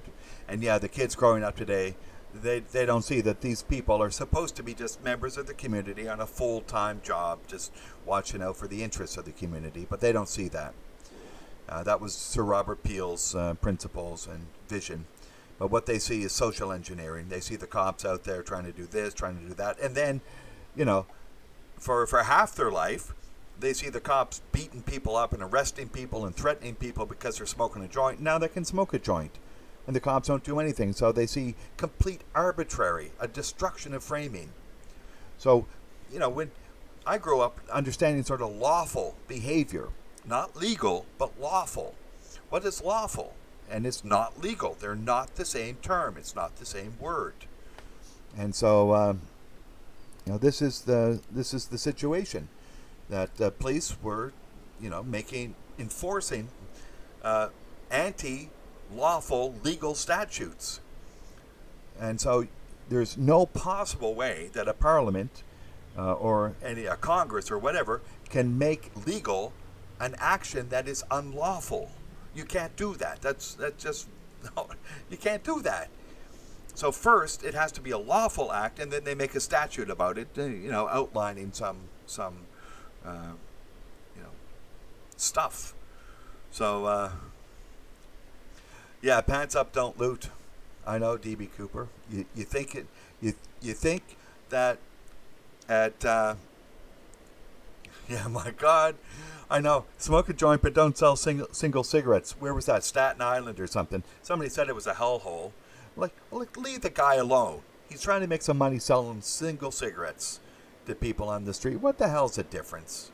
Get a life, right?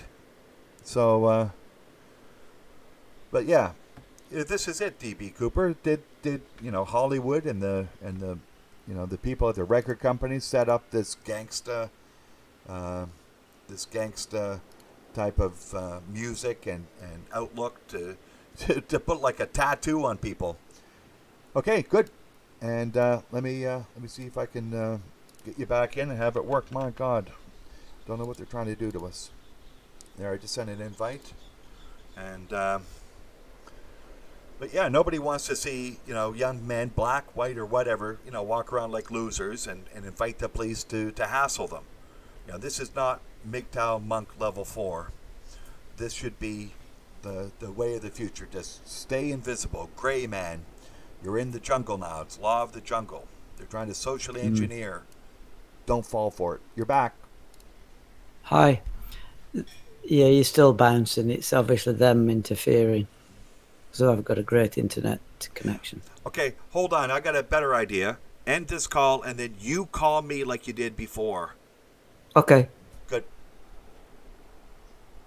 So we'll try to piggyback a hangout call onto this.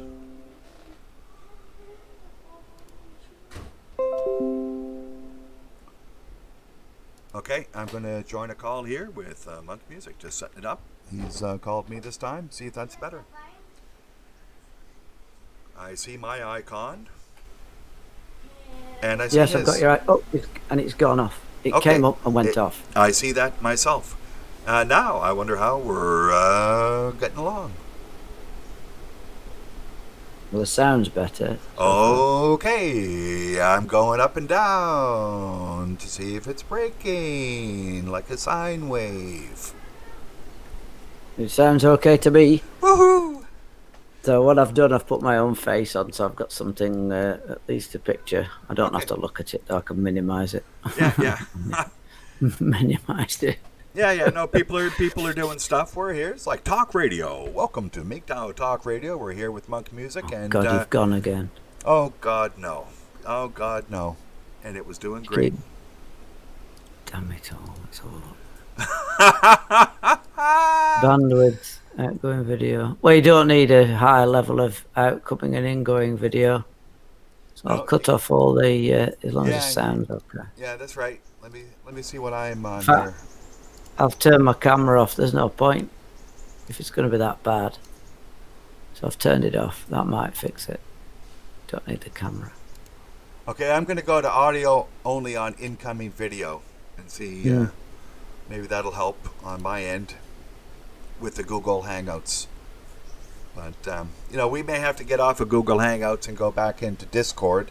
Although, did we have problem? Do you want to do that? Can do. Discord. Okay. Why don't we do that? And I'll get out of Hangouts and meet you on Discord. Just logging in now. Let me get out of all the Hangouts. And we're into Discord. Sorry about all the running around here. And we'll see if we can reestablish communication. I'm in broadcast 1.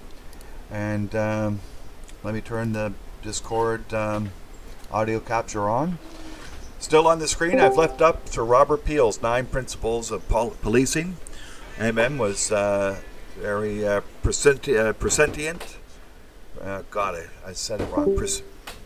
Anyway, perceptive and remembering this. This is good sense from 200 years ago, and we've come full circle. And now the public just don't trust police actions. Part of it's due to the police themselves, part of it's due to the militarization of the police, and part of it's due to the police are being asked to enforce social engineering as opposed to just preventing crime and disorder, which should be the proper job of police. And they should be paid reasonably well and have reasonable security and should not shoot people in the back if they're running away and not armed and dangerous and violent and all that sort of stuff. And again, they should be part of the community, not above the community. MM, are you in? I'm in, but you're still breaking up. God damn. Or something's going on. I don't know. Am I breaking up for the men in the chat? Bad Max says that you're probably having a brain tumor and that he's sorry for the bad news, but have you signed your donor card? Yeah, it's that liver problem, isn't it? Yeah. At the time I donate anything, everything will be worn out. There'll be no tread left in anything. From what I understand, you wouldn't get much of a liver anyway from him. He's been known to take a drink or two, at least in his youth. No, well, we'll see. It's the sipping of the bleach that does the damage. The sipping of the what, sorry? Bleach. Oh, bloody hell, I'm bouncing in and out here. Yeah, you're bouncing. I don't know. Bad Max says, and I'm good, and you're bouncing in and out. You see, that's what you get for doing that framing thing. I think you stumbled across it. You're creating the structure of the Tower of Babel that they built around the community. And Oh. they've removed the framing on every possible way, and now it's just a complete dysfunctional tower. And so, men, get out there. Advise men to take the straight and narrow path currently. Hunker down, I think, is a good term. Hunker down. Enjoy life. Yeah, go out and have some fun, certainly. But make sure that you're putting some resources into a diversified portfolio of protection and long-term stability.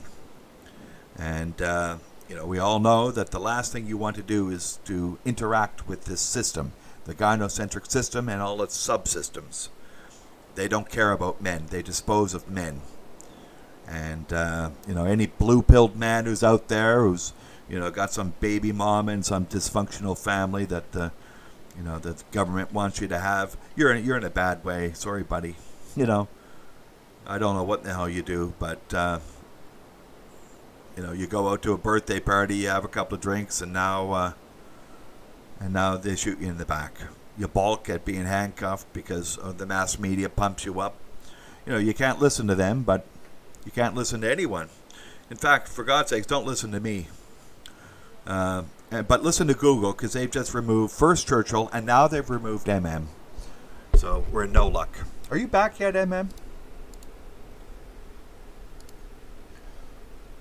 I don't know. MM seems to be doing something to restructure his system or something. It's not the best. We've had great conversations with MM. I don't know. Something happened.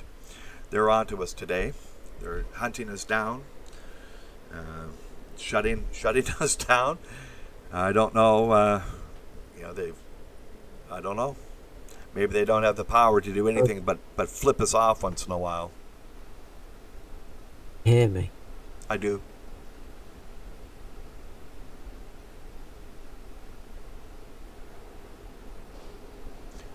But that's it. I just heard 2 words, or 3 words. You hear me? And that was it. He's gone! First I did Churchill, now MM. He's gone! Yes. You see, he was getting too close to the truth. He knew it. He had discovered the secret of their plan.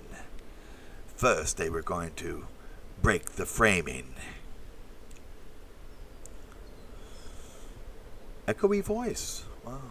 Maybe that's part of it. To doubt what you say, because it's all echo. Yeah. So it's the doubt. I think it's the sense of the lack of certainty anymore. You can't be certain that the life you led as a child will be the life you lead as an adult. In fact, it's hard to be certain now day to day. I think the uncertainty is growing. Hello. Hello? Comment allez-vous?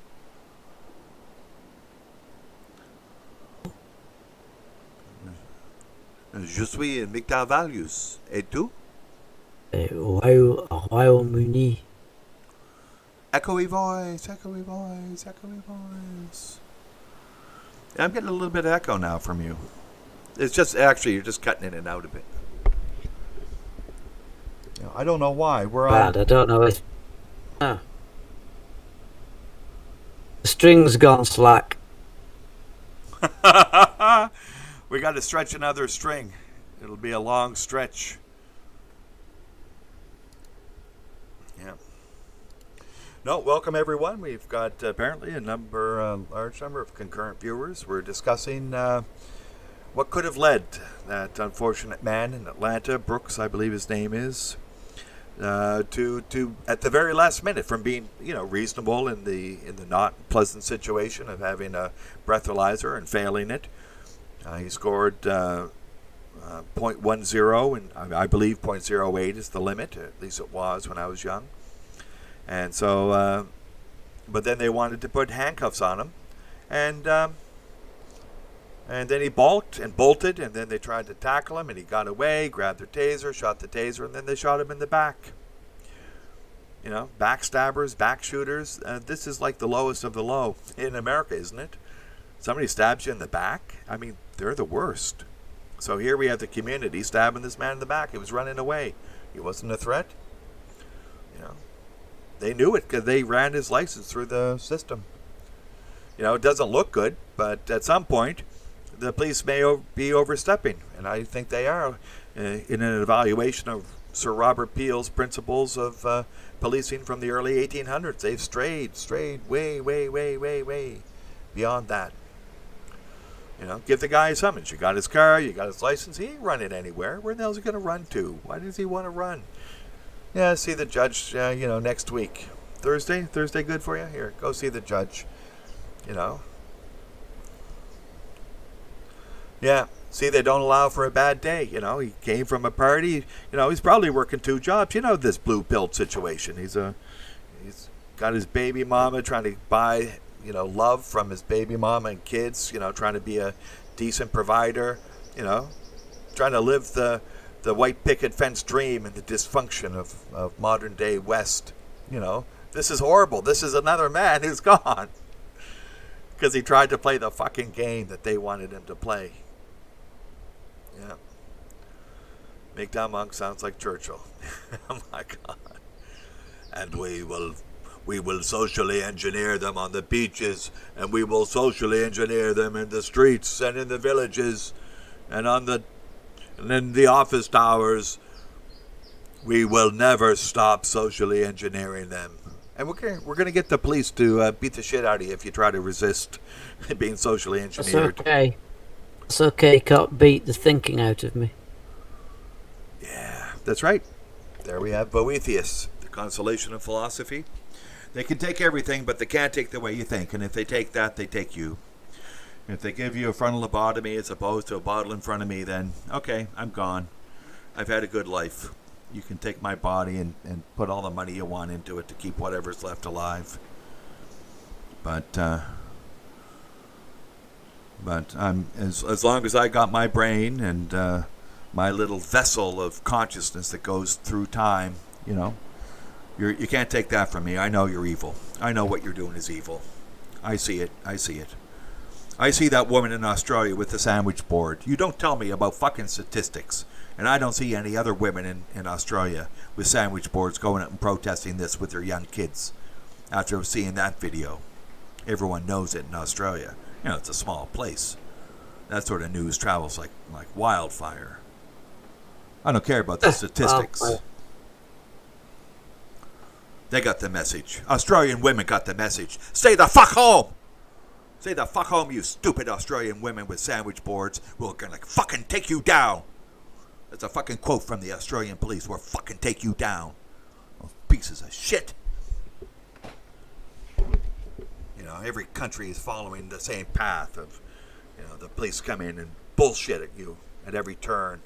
And she wasn't even having a bad day, She was out there saying, I don't think the lockout's a good thing. And now everyone's fucking saying it. But no, you have to fucking destroy her, destroy you, and show you to be unhuman, dishuman, anti-human, unhuman. How many fucking negative prefixes can I put on that word? Why don't you resign? All of you in Australia. The police are fucked. You're fucked if you do that. I mean, you've just destroyed yourself.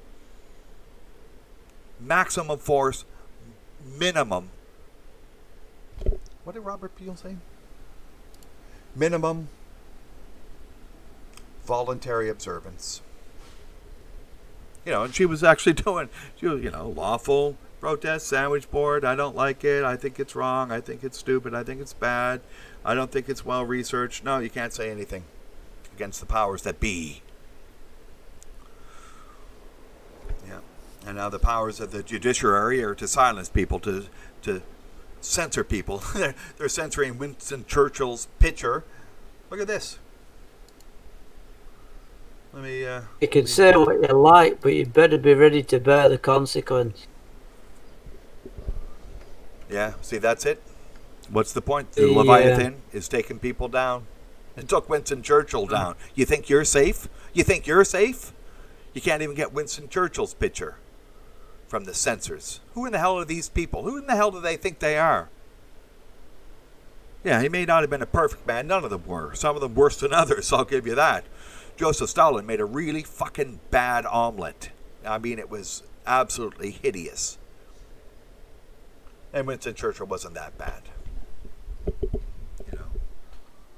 Yeah. Well, David in the Bible was a womanizer. Who? David? David, Yeah, wasn't it? David Yeah. in the Bible is a bit of a womanizer, wasn't he? I thought Solomon was a womanizer too, like extreme We're all womanizer. womanizers. Yeah, they were all womanizers. For what? It's only women. Yeah, yeah. You know, they did it, and they did it again, and they were also polygamists. Yeah, polygamous womanizers. Let's get rid of the Bible. Sure. Fuck those guys at the Council of Nicaea. And then, I'll go on my Pope rant. That guy comes up and says the community's sick. It's sick because your priests and Christian brothers are sticking their erect penises in little boys' asses and then telling them they'll go to hell if they tell anyone. And you've been doing that for my entire life. You're sick. You're part of the destruction of framing. No one can trust you. Everyone doubts every fucking priest they meet. In what capacity has this priest gone and destroyed a young boy's life? Is this priest completely depraved or just moderately depraved? And we know that the Pope, before he got to be Pope, had at some point in his career the decision to let some buggering bastard off, or to go contact the police and say, don't press charges. We'll move him to another jurisdiction. So, no, Pope, you go fuck yourself. You go shut the fuck up. Get control of your institution. But again, they can't, because if they did, they'd all be gone. Every priest, every Christian brother would be gone. Because either they've done it or they supported someone who's done it in hiding that fact and abusing young boys. Anyway, that's my rant on what the Pope just said. So, anyone who gives money to those people... Rename him the Poop. Oh my God. I know. It's Holiness the Poop. Yes, it's a bad situation when it's just so appropriate to become disgusting in reference to what should be a comfort to people, metaphysically a comfort, socially a comfort, in every way, morally a comfort, but it's not. These people are disgusting, filthy, and other religions may not be better. I'm not picking them out. I don't know. But my whole life it's been those guys more than any other. They paid hundreds of millions in damages. Yeah. Anyway.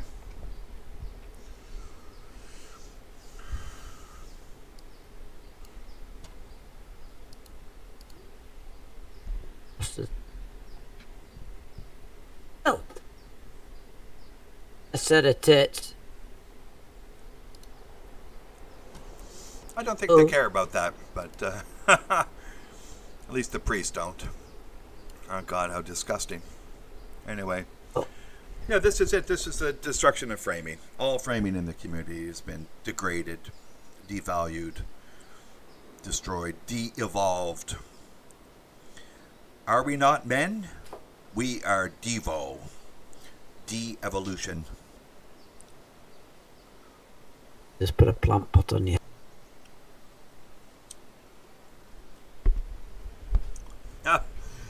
Put a plant pot on your head. I'd do that, but it would draw attention to me, and then you're not ghosting. That's it. Oh, true. Yeah. But that's the way you feel. Just like it's everything's nuts. Oh. Anyway, I think we're going to end it, MM. I think we had a great discussion. And we'll let you get on with your day. And excellent. And thank you deeply for coming in and sharing. We're going to have to go back and listen to this again. You're breaking up, sorry. Yeah, well, that's what happens when you're onto something, and you tend to get in the message. So, there you go. There you go. Just look after everybody, look after yourselves, and stay out of the way. Yep, excellent. Out of the way, let the fires burn. Don't engage. Yep. Don't engage. Yep. Stay safe, man. MGTOW plenty in 2020.